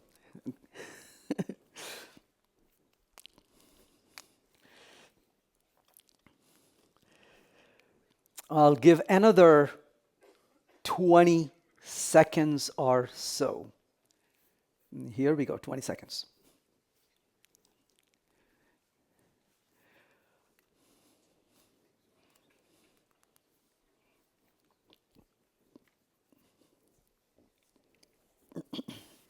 Excuse me. All right, so let's take a look at what we responded for the type inference. No output from 15%, unsupported operation exception by 50%, null pointer exception by a small percentage. It won't compile by 32%. Wow. So the answer is, it won't compile. It won't compile. Why won't it compile? The 32% of the response. So let's go back and compile the code and see what it says. It says incompatible type. Sample cannot be converted to int #1. That's kind of scary. Where int1 $1, int $2 are intersection types. Bingo. So the compiler is extremely smart. Type inference is able to determine the type very, very thoroughly. And what it did is it looked at 1.2, hello, new string. It didn't take the easy route and say, damn, you got a bunch of objects. Instead, it said, you have an object which is serializable and comparable. So the type it created is one that conforms to all the three expectations, that it's an object, serializable, uncomparable. So that's why the code doesn't compile. On the other hand, if you had said that this is a list of object, right, in this case, then in that case, you get an unsupported operation. Or if you infer that, or if you infer that to a list of object. So if you were to be able to give the type of it, let's say object over here, and say I want it to be a type object, then it becomes an unsupported operation. But if you don't put this object here, then you are telling the compiler, by the way, these are type witness. I like to call them as type hints. But type witness or type hints is to tell that compiler, hey, let me tell you what this type is. And I'm saying it's an object, collection of objects. But if I don't provide the type hint or type witness, the compiler is going to infer as best as it can. In this case, it can actually do more than I can, because the compiler has the power that I would never have, right? To be able to deeply analyze the code and figure out what the type is. So the type it inferred is called the intersection type, and in this case, it's a serializable comparable of the type as well. Pretty wicked, isn't it? This is a good part of type inference where it can be more thorough than I can be ever as a human. So that's to our benefit in this particular case. Right, so that brings us to a little bit more recent change. And in here, we have a collect to list. And so numbers, we double it and we collect it to a list. And instead of that, so if I were to take this code right here, just to show you, if I were to output doubled and run the code, notice the result is 246. If I were to go back and comment that out and run this, the result is 246. So the result is the same from this output point of view. So the question is, which is better, collect.toList or to use toList? Which one is better?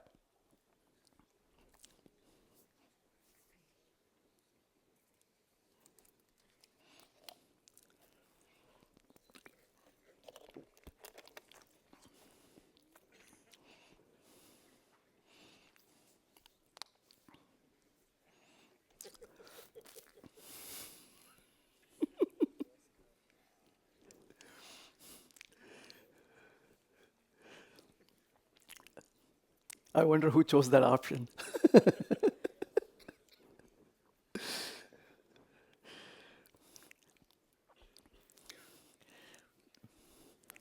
All right, 20 more seconds from now.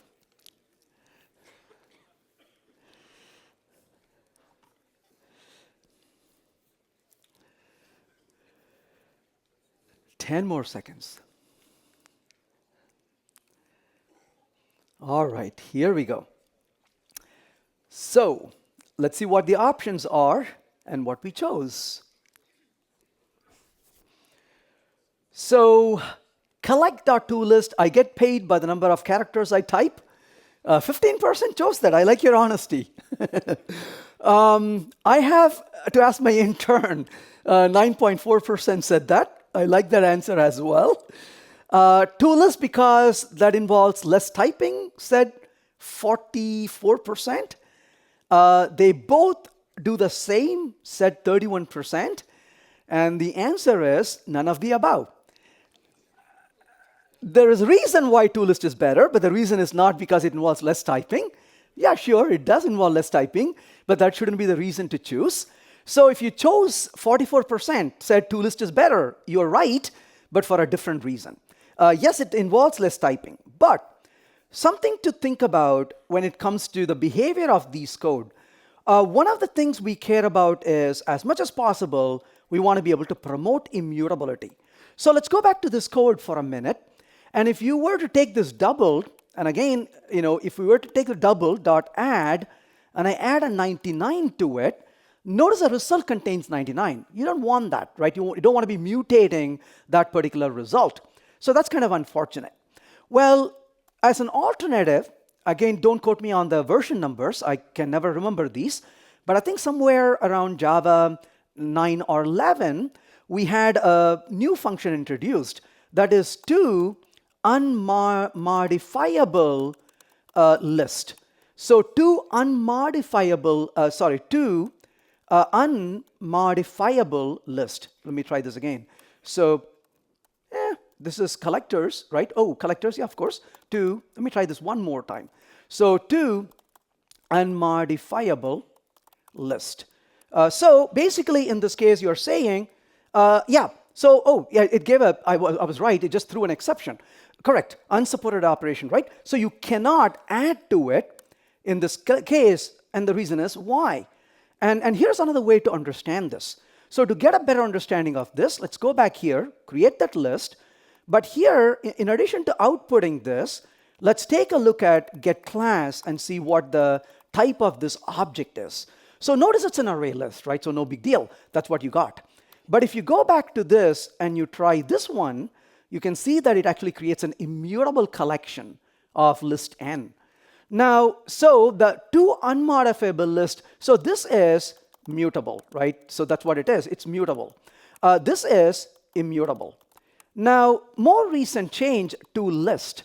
So this is a much easier function to use on a stream. Again, don't quote me on the version numbers. I think it's like 16, I think. So when you run the code, though, this time, notice it's an immutable list. And in this case, it is actually immutable. So it is better to use toList directly on the stream rather than using collectors.toList, is because you are creating an immutable collection rather than a mutable one. So that's the reason why it's better. So you want it to be better for a good reason, not for effort to type, but for what you actually create. And we want to favor immutability as much as we can, so that's actually in the right direction. But of course, if you want to create a set, you would still use a to unmodifiable set. And then similarly for a map as well, there are similar methods at that level. Okay, so switching gears to something a little bit more recent, and to poke around a little bit about do's and don'ts. So here's a question for you. Enum when day, night. So we have an enum of day and night. And we have lights when is being passed in. Return switch when. Case is day, lights optional. Case is night, lights required. And I want to just print out OK to see if the Compiler is happy with it, so I'm going to run the code and make sure it is, right? So compiler is happy with it. So should we write the default right here? Should we write the default, whatever we want to write, or leave it out since it is not required? That's the question. So let's give it a try. So should we write the default or leave it out because it's not required?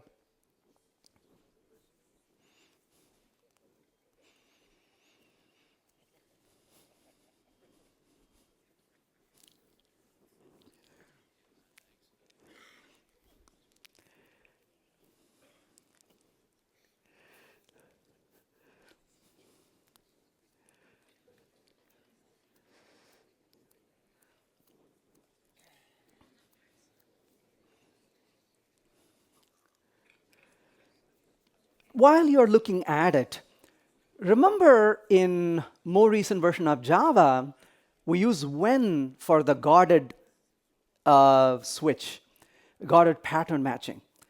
This is what I like about languages. There are two kinds of keywords. The keywords that a language takes ownership of. I call that like the mafia. You dare not use it because we own it, right? But contextual keywords are my favorite. It's not a keyword anywhere other than where it is a keyword. And it turns out when is a contextual keyword. You can use when in your code if you want to, even though when is used for pattern matching with guard. So let's see what you responded for this. This is 10 with the default. Let's go look at it. And your response was write is 35%. Don't write is 48%.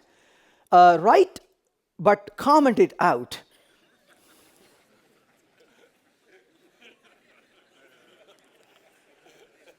Let's take a 5-minute break so these people can leave the room. No. Is it a trick question? I like your feeling. 14%. And the 47% win. I don't know if they answered it because they are lazy like me and don't write anything unless it's needed, but that's the right answer. Let's take a look at why. Now, there are a couple of problems. The first problem is we don't have a default, right? That's good. So because you don't have a default, if you write a default, what will you do in it? Because that should never happen. If it never happens, the worst is they write this in a // this will never happen. Like, why? If it will never happen, why do you write it, right? So no. In fact, it becomes really awkward if you follow test-first development. What kind of test would you write for one that will never happen? How do you write a test for it? Test, this will never happen. How do you really exercise that test? That becomes a problem. Secondly, if you write a default and you provide some implementation, and imagine we change this to introduce something else, like an evening or a dawn. Now, the default you wrote will kick in and never gives you an opportunity to ask the question, is it what you really wanted? So, but on the other hand, if you get a compilation error, you're like, oh, we have a new value. We need to provide for it. So there are two scenarios we want to talk about. The first scenario is, hey, if I modify the code and introduce a new value here, what's going to happen? When you compile the code, the compilation fails. So the switch expression does not cover all possible input values. So that's a good news, right? So the compiler is keeping an eye on you when you add a new one. You say, all right, that's fair.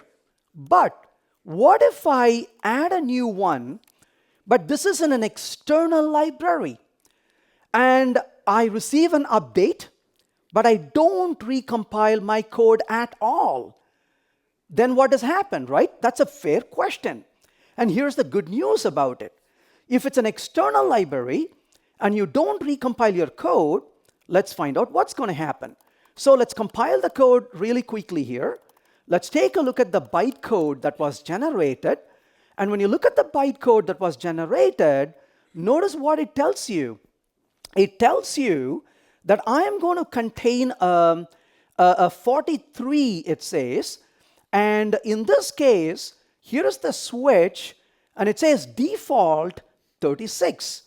And the 36 says incompatible class change error. So if you don't write a default, they write one for you. How nice. And so you shouldn't write one. The reason you shouldn't write one is you'll get a compilation error when you recompile the code if a new type exists, A. And second, if you don't recompile by some chance and a new type exists, then you get a runtime exception. And hopefully you have enough testing to run through that and figure it out.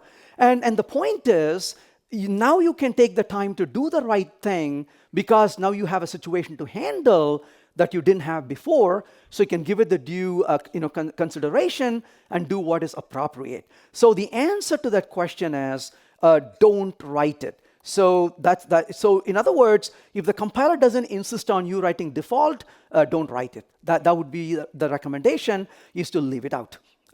Kudos for the group that suggested that as a way of doing it. So that brings us to talking about records. So records are my favorite. I love them. I often complain that Java doesn't have tuples. With records, you can create tuples, your own tuples. You can create records anywhere you want to in your directory structure. You can create tuples within your file. You can create tuples within your function. You can have a local tuple as well within your function. So overall, I like tuples. And I'm sorry, records. And records are also very useful to be much more clearer in your communication as to what the data is that you're passing around.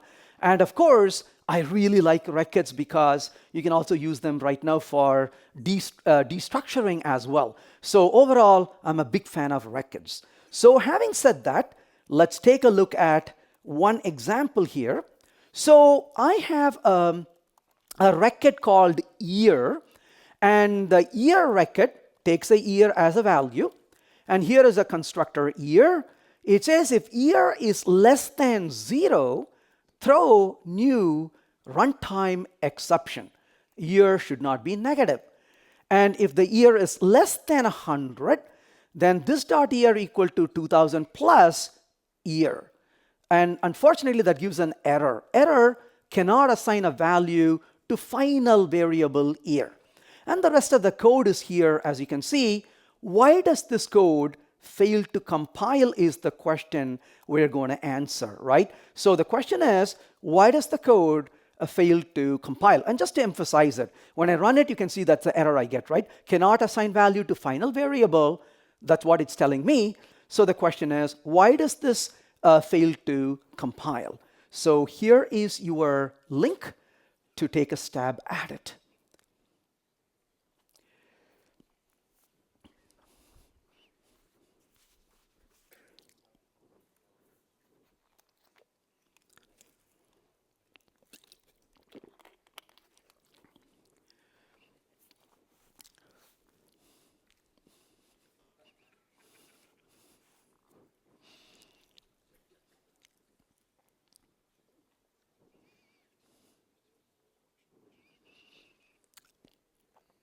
Another 20 seconds.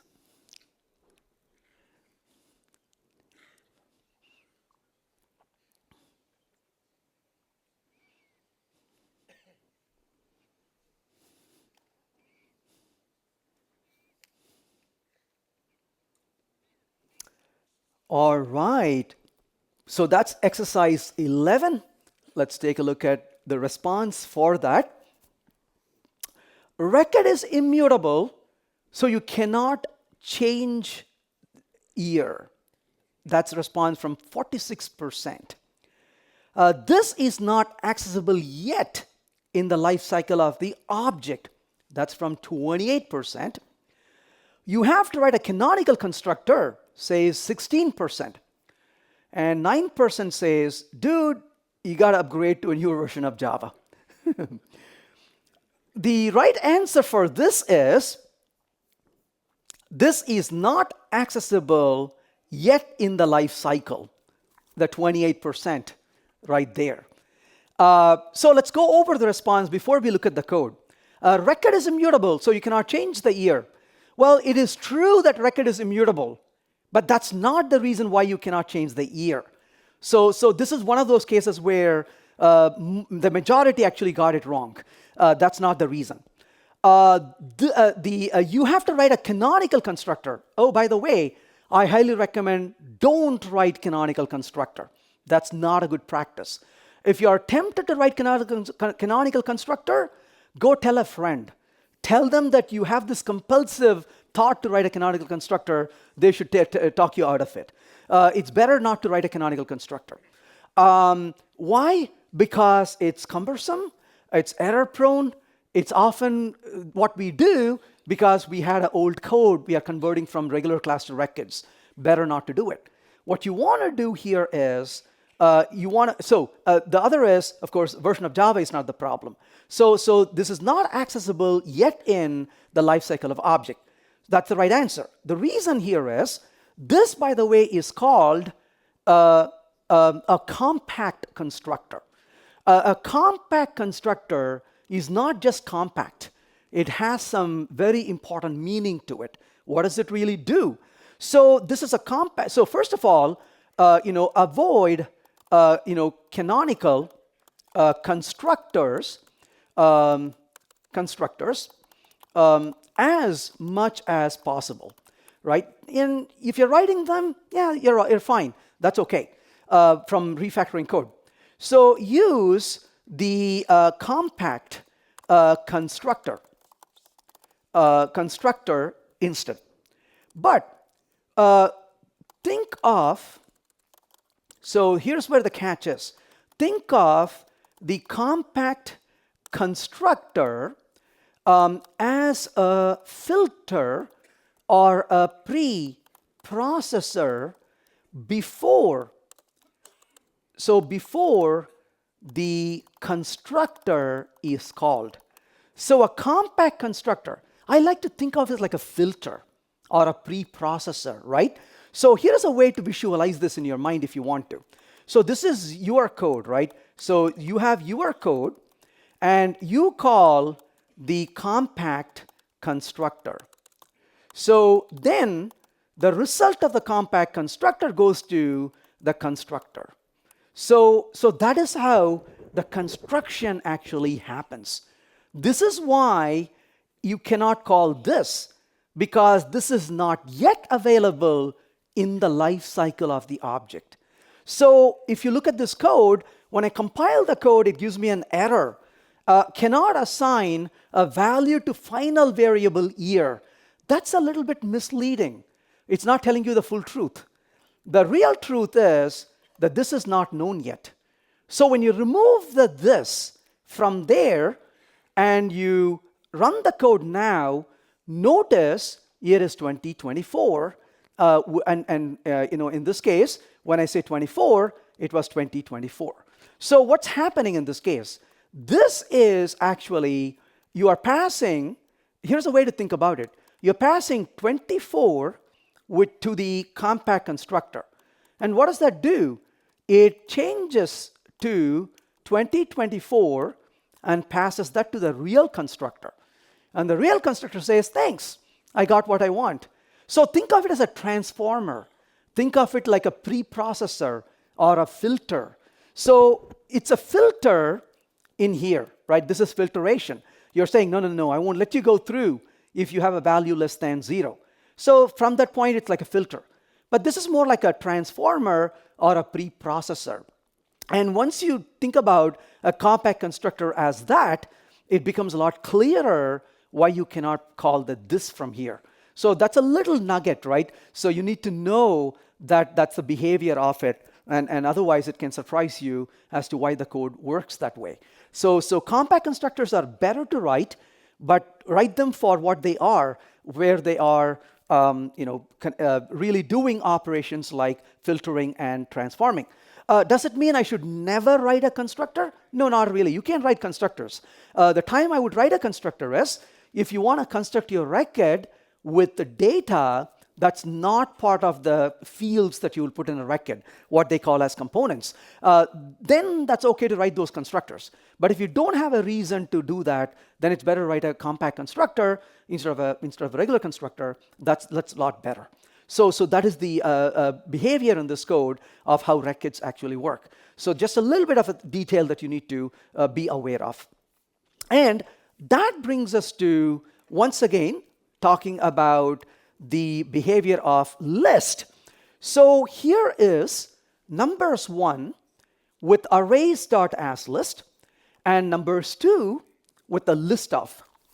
And we are asking it to print the double equals. Remember what double equals is?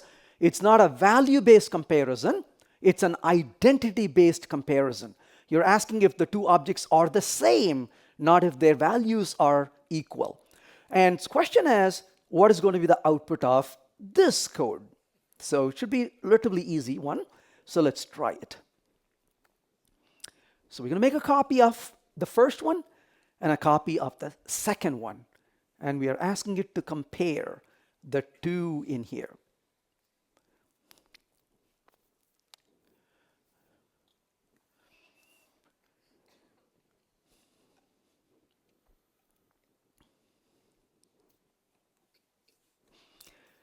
And before we dive into the reasoning, we'll talk a little bit about not only this, but a little bit about domain-driven design as well, and why some of these ideas are exciting. I'll give another 15 seconds before we go.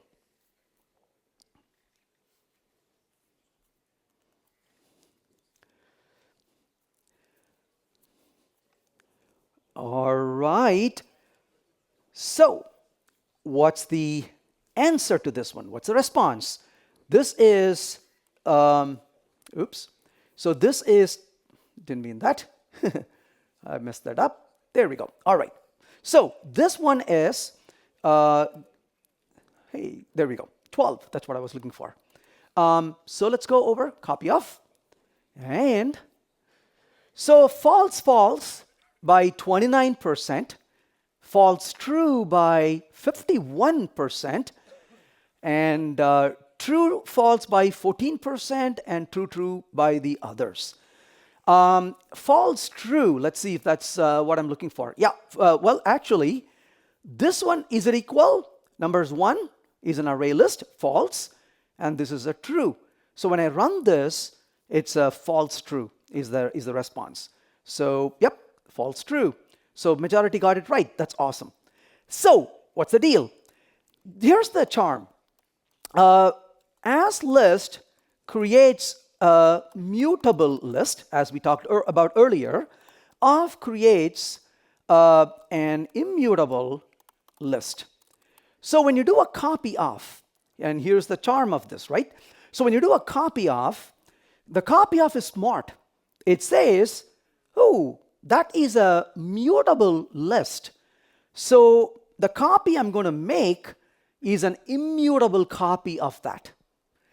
This one, it says, oh, look, that's a mutable list.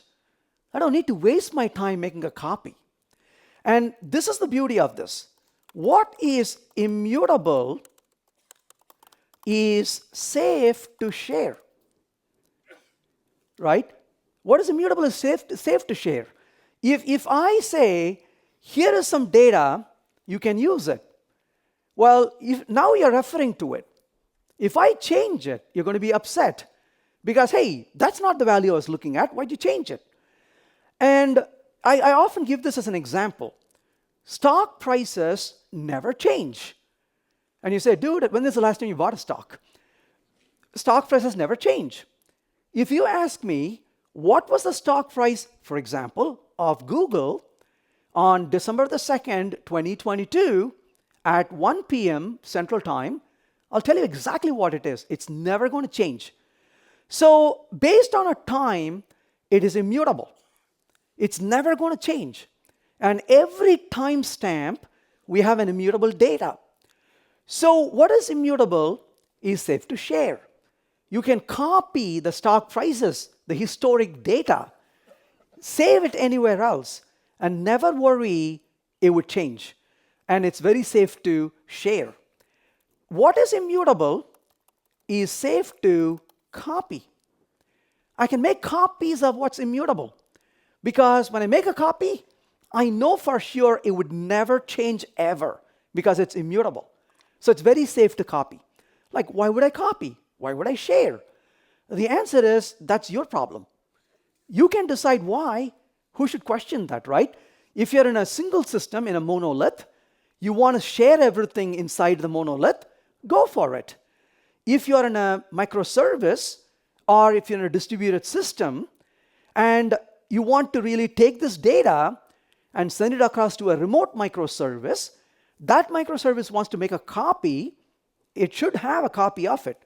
This is why in domain-driven design, value objects are expected to be immutable for exactly the same reason.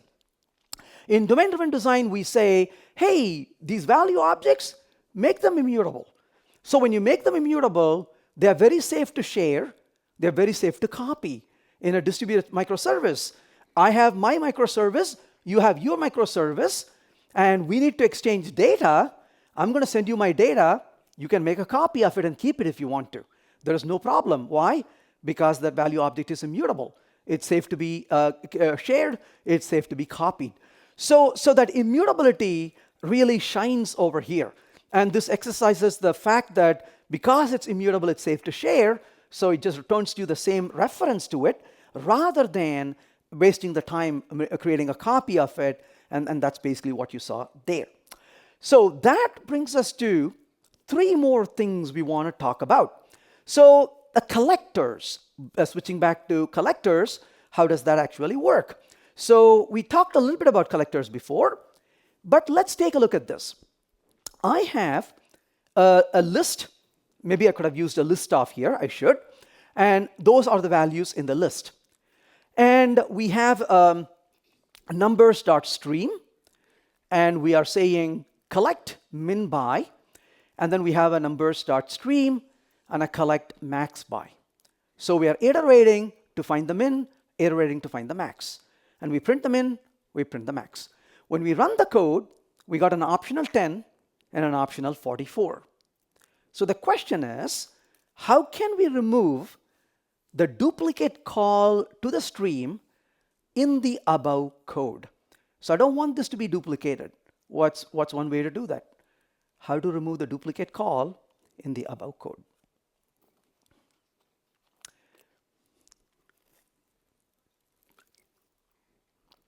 I'll give a little bit more time for this one.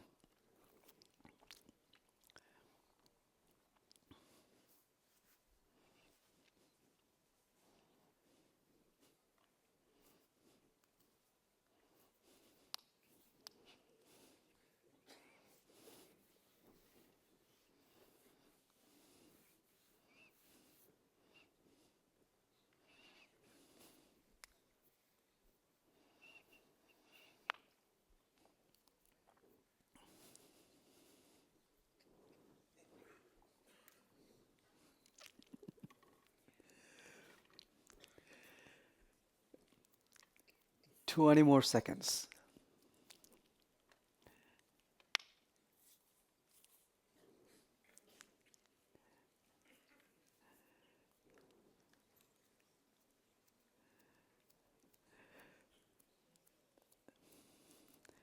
All right.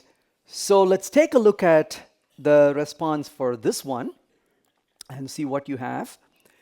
So this one is the collectors. So that's pretty awesome, isn't it? Cool.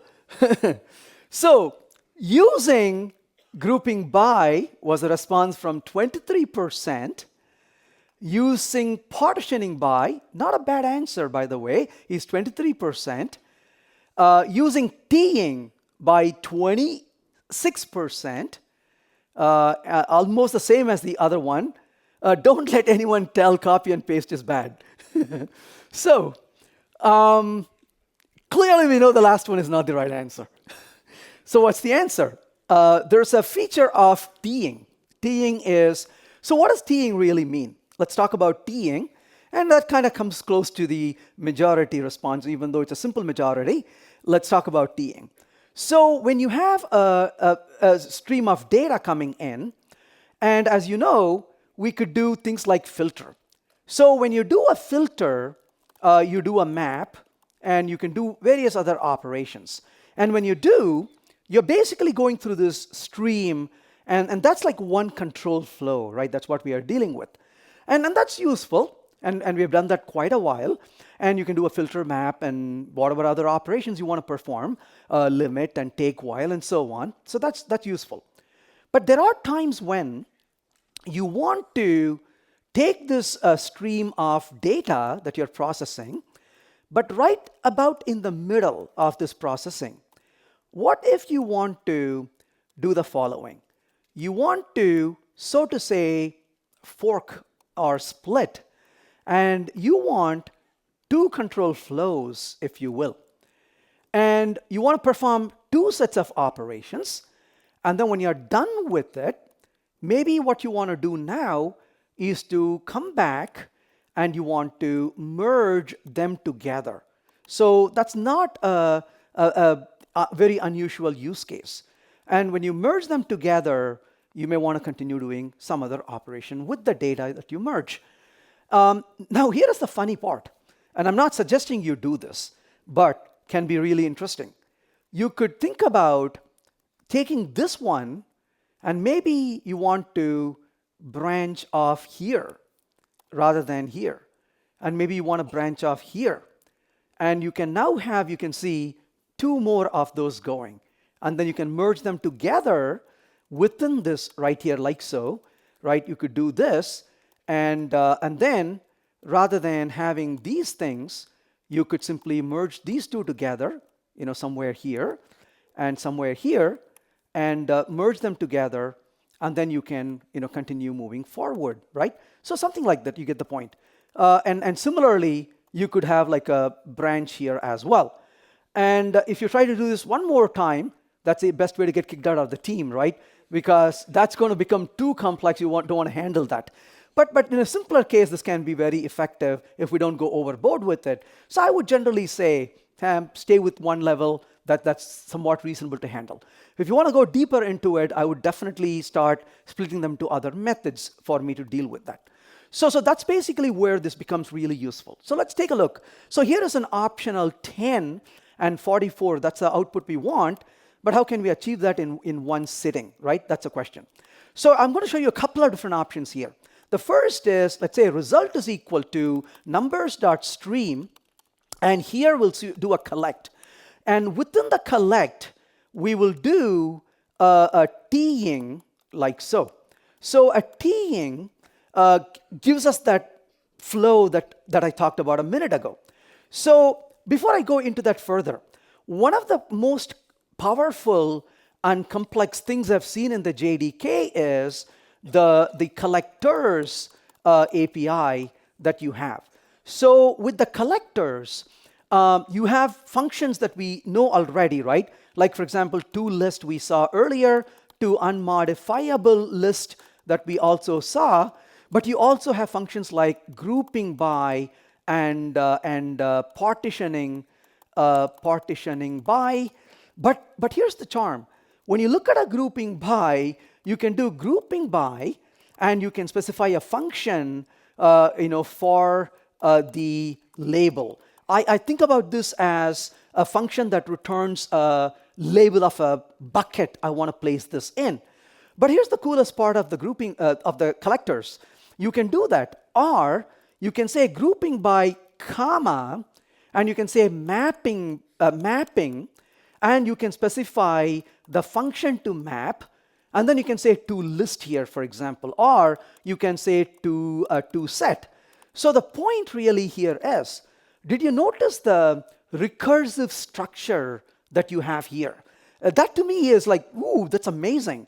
So you can take a function that returns a collector, which in turn can take a function that takes a collector, which in turn can take a function that takes a collector, and that's kind of the recursive structure that you see in here. And so that's pretty powerful. You are able to compose this with other collectors that you have over time in this particular case, which is exactly what we are doing here. So we are saying teeing, and which itself is a collector. But we're going to specify two more collectors in here. So this is max by comparing, given an element, return an element. So that's my first max by.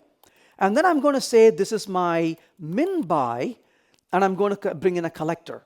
So in the stream operation, we're teeing it, finding the max by, finding the min by, and then we can say, value 1 and value 2, and I can return from here list of value 1 and value 2.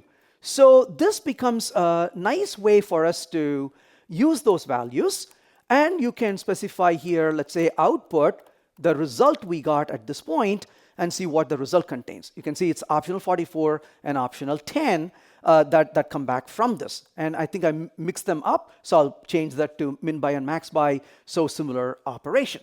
You can also simplify this, right, a little bit, and you can just use a method reference like so if you wanted to.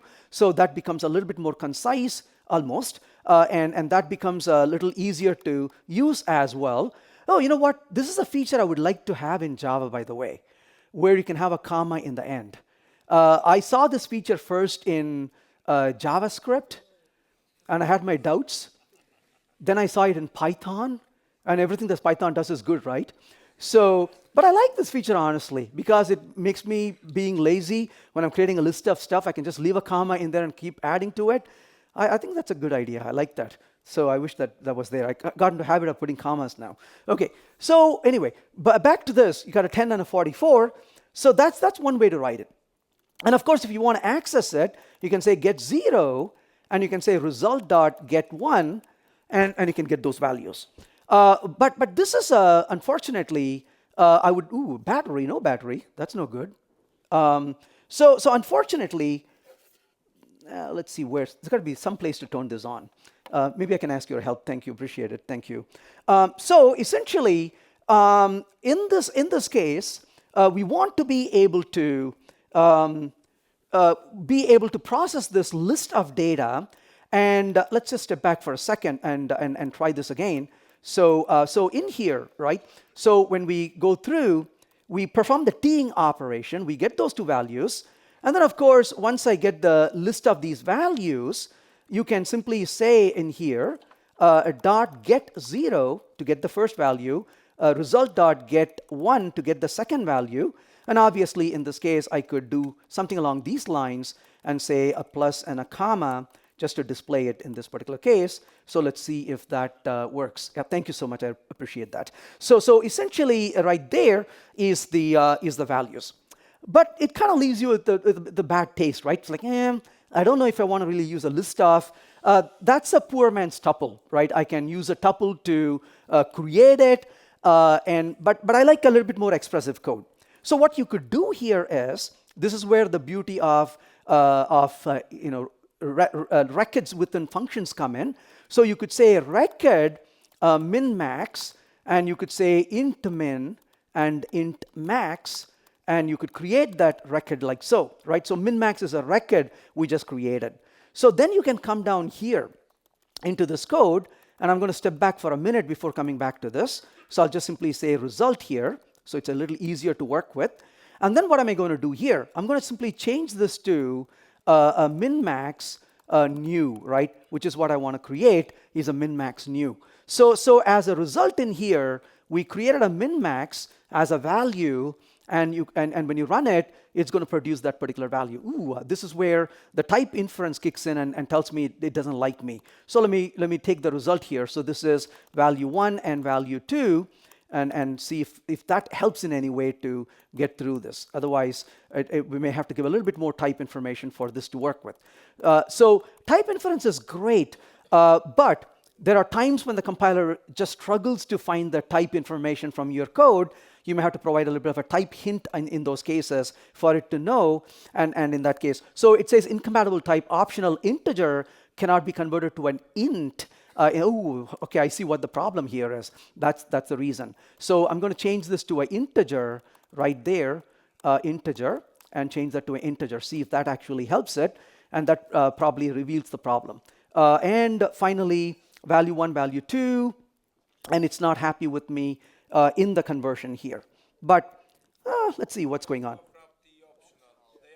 Oh, they're optional. You're right. So so maybe I can do a conversion here before I do that. You're absolutely right. So I can simply say or else maybe a 0 for now, right? You can use a domain purpose conversion for that to know what it should be. Thank you. So the benefit of using and of course, if your result was not optional, this would flow through and you can use a double colon very easily. Yeah, thanks for reminding me of that right there.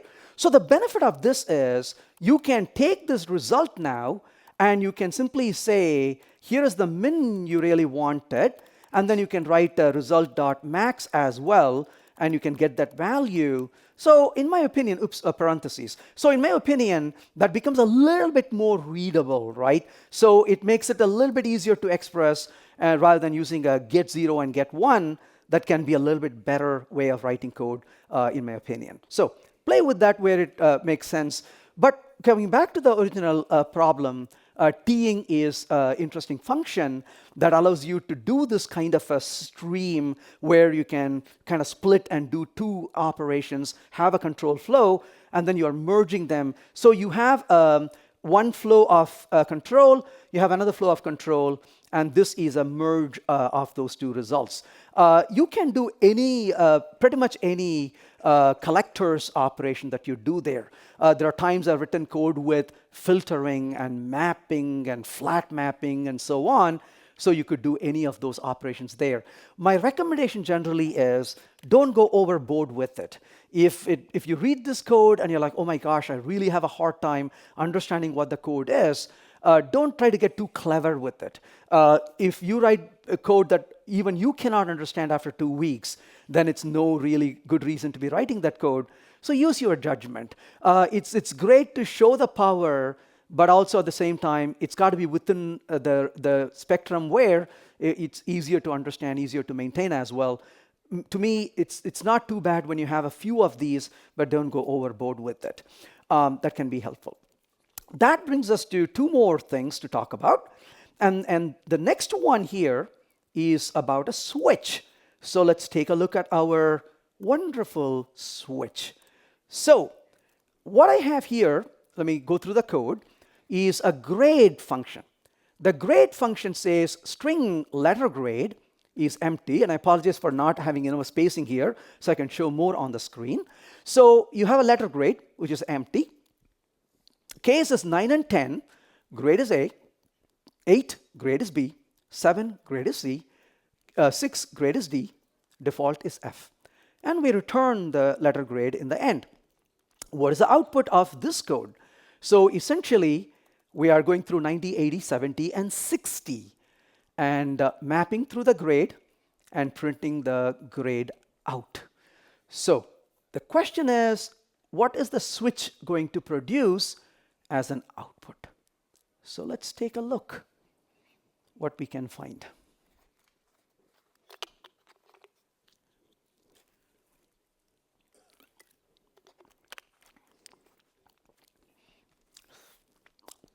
While you're looking at it, I'll tell you the grade I got the most when I was in school was a F, because I really believe in code coverage.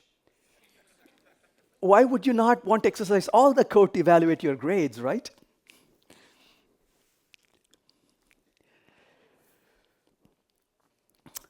I'll give another 30 seconds, and then we'll look at the solution for it.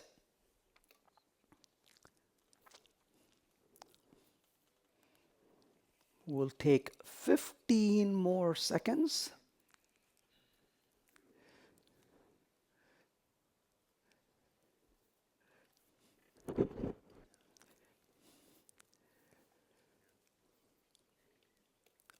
All right. So let's see what we did. Um, that's the switch, isn't it? So ABCD said 29%, BCDF by a smaller percentage, uh, FFF said 53%, I hate grades said nearly 10%. I like that response. I do hate grades as well. So what's the right answer?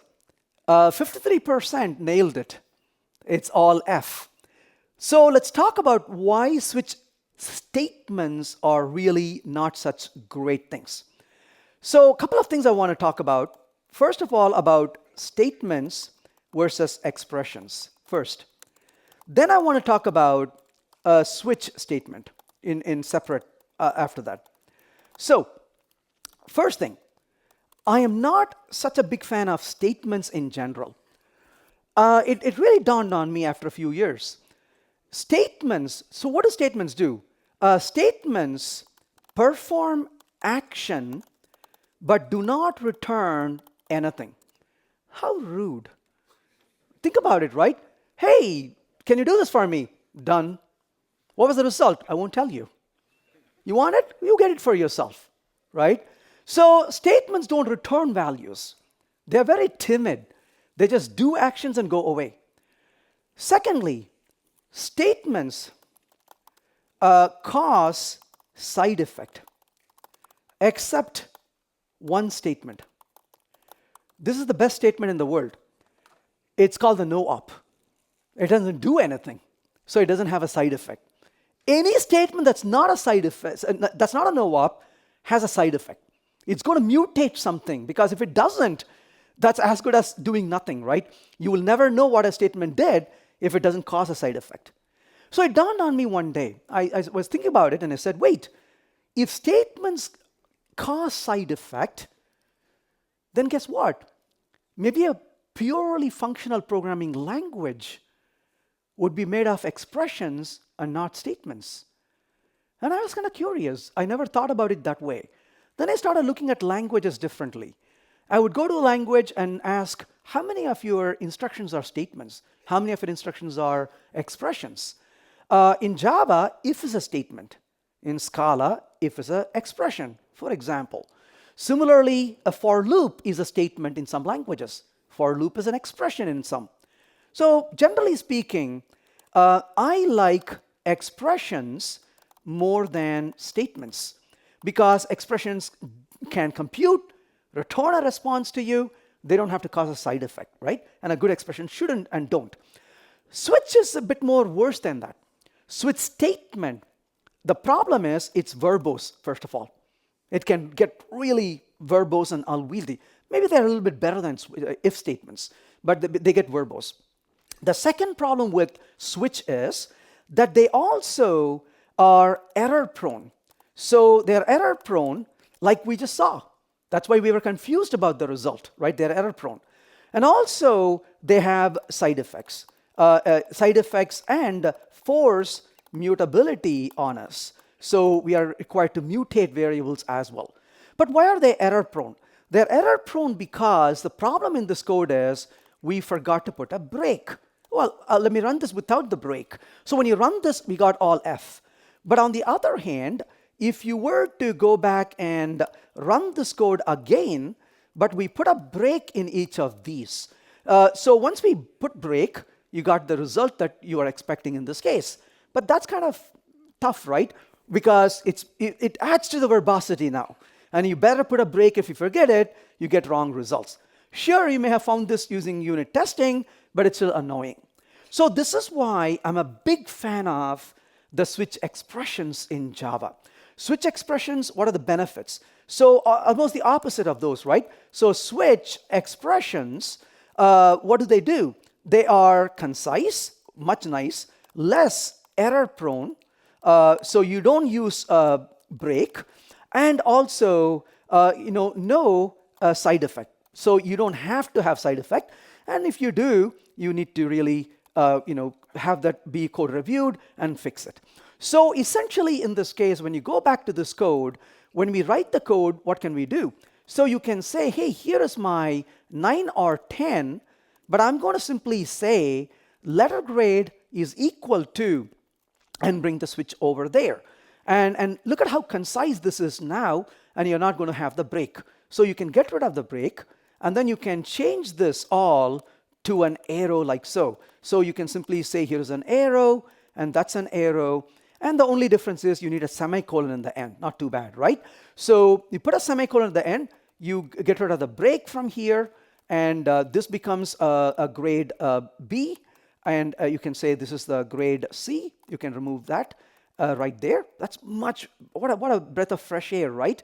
And then in this case, of course, it's arrow again, and this becomes an arrow as well, and that becomes a grade D, no break, and that becomes a grade F. Again, that's basically a lot less in terms of the noise.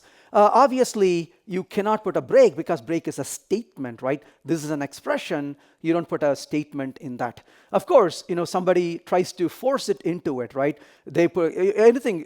Curly brace is like the violence in programming. You can put that in there and try to sneak in more. And a good try. And in this case, it's not a statement, right? So you cannot put that in there still. And I don't know, yield break, right? Somebody's really, really adamant about it. No, don't go there, right? Thankfully, it doesn't work. So no, don't put those. No need to go that route. So that's basically the switch expression. So I'm a big fan of switch expression. And of course, it leads us towards pattern matching, which is a lot better. So we can definitely enjoy that. So definitely a much better syntax, and not just syntax, but also less error prone, much behavior. So expressive code, which is less error prone as well. And that brings us to our final problem to work with. This is a question I actually got from somebody, and their email said, hey, I know how to write code in functional programming, but here is a piece of code that kind of represents something similar to what I'm doing at work. So I thought I will send you this. How would you solve this problem using functional programming? So I got this inspiration from the person who sent it to me. So thank you for sending it. So here is a triple. And a triple simply has ABC. And in this case, here is a get triple function. And a get triple, basically, a triple is, it's a Pythagorean triple. And it basically is a square plus b square is equal to c square, right? That's what you are looking for. So if you think about it, a square and b square for 3 and 4 is 25, which is equal to 5 square. So the first set of values are 3, 4, and 5. So get triple returns, given an m and an n, this is an Euclidean algorithm, as I'm told. So it's a computation of A, a computation of B, and a computation of C. So essentially, I want only 10 values. So max equal to 10. So I'm going to hide this part of code. So know that get triple returns a record, which is a triple, right? That's all it is. It returns a record, which is a triple, given an m and an n. So the rest of the code right here. So we have a main, and in the main, I'm going to say int max equal to 10. And we have a collection of triples. We have a for loop. M is 2 to infinity. N is 1 to, but 1 less than m, upper limit of m. And we have a get triple. And the get triple returns a triple, and we add it to the triple. If the size is equal to max, break out. If size is equal to max, break out. That's kind of sad. We have two calls to it. And then we eventually print it. So when we run it, you can see the triples are 3, 4, 5, all the way to 9, 40, and 41. So the question is, in this case, what's the most interesting function we would use when converting this function to a functional style? So what is the most interesting function we would use when converting this to functional style? That's the last one. So give that a try.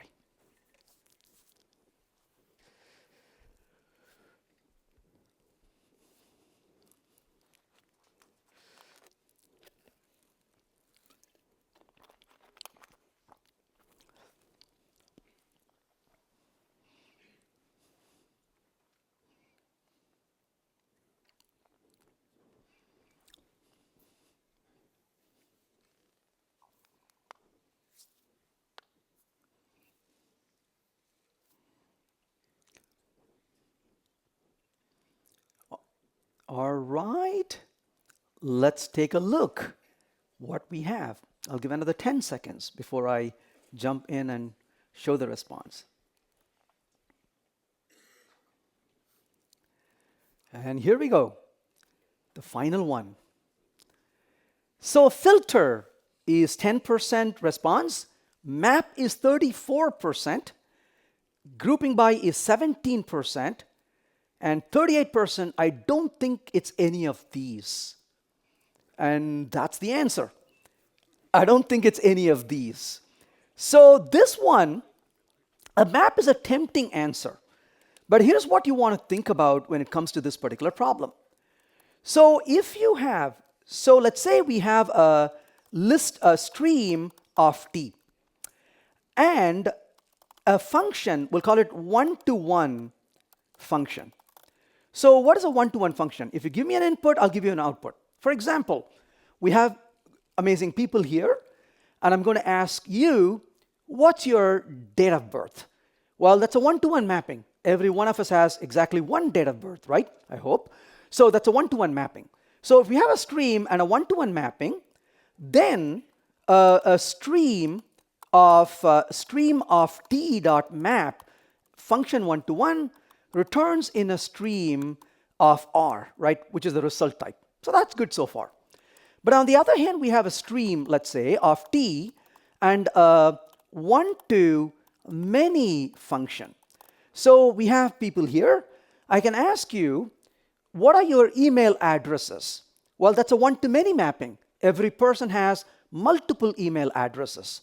So now it's a one-to-many mapping. Then a stream of t.map with f1n, right? We got n responses, will result in a stream of, in this case, a list of r, or whatever the type is, a list or a set or whatever that could be, right? Some collection. So if you want a collection of collection, map is great in the, if you will, the second scenario, right? But if you want a collection in the end, that does not help.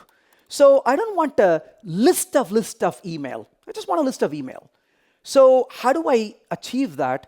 How can I get it, right? That's the question. So if you want to think about how to get it, this is where we need to think about a separate function we want to use. It becomes a little bit easier if you think through this in languages that support a bit of a lower level operation. Java doesn't have that. But let's take a look at an example of this just to entertain the thought. So if I say, for example, numbers is equal to list of, let's say, 1, 2, and 3. So I got 3 values here, right?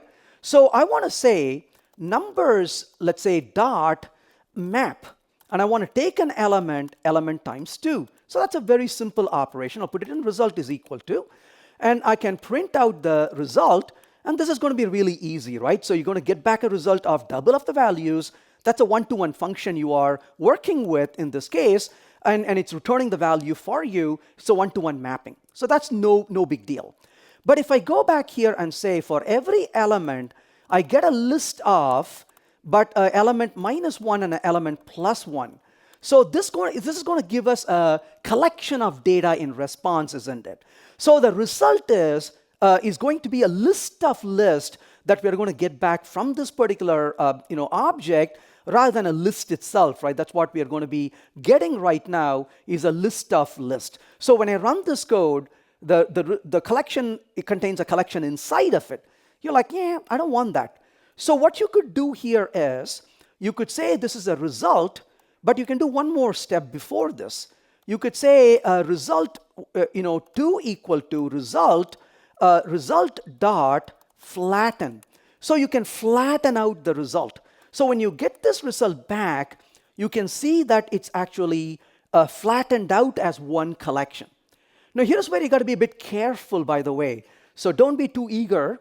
So if I were to combine those two functions, right, because I don't want them to be separate. So if I want to combine them, I could say val final result, I can compute this is equal to numbers dot, and I can take this entire operation here, right? So I can take this operation, but obviously I don't want to call a map. I want to combine the map and flatten, right? So what would be a good name for that? Logically speaking, I would call it map flatten, right? Because you're mapping it and you're flattening it. But this is where I think these people are genius. They were not only great software developers, they had humanity, they had empathy. Because I challenge you to do this. Go ahead and try it. Say map flatten. Say it out loud. See what happens. Say it about 3 times. Do you feel a sharp pain in your jaw? Because when you say map flatten, your jaw goes through that movement. Imagine doing this for 2 years, explaining this to colleagues. I'm using map flatten. I'm using map flatten. You end up in the hospital with broken jaw. So they said, no, we need programmers around. Flat map. Now try that. Flat map rolls off your tongue. Now you know the rest of the story, right? Flat map actually is map flatten. That doesn't break your jaw. So Java doesn't have flatten, but it has flat map, and we can benefit from that. So I can go back here, and I can use the flat map to do the job. So in other words, when you have a one-to-many function, you want to think about flat map. So you have one-to-one, if you will, use map. You have one-to-many, that's a flat map problem.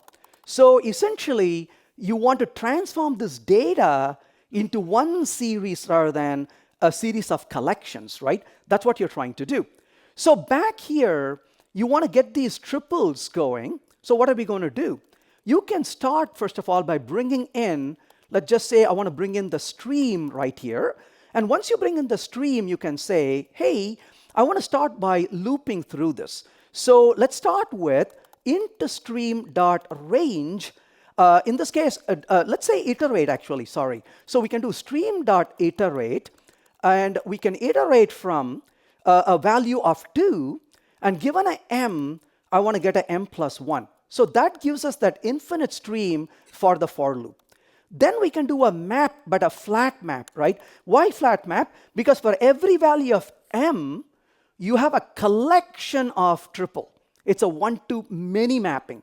That's the key. When you have a nested loop where the inner loop is producing values, you're going to get multiple values for the outer loop, right? So flat map, this is m, and I can say this is a int_stream.range, not range closed, 1 to m, and I can do a map to obj, and got a n, call a get triple of m and n right now. So that gives you the values in the stream.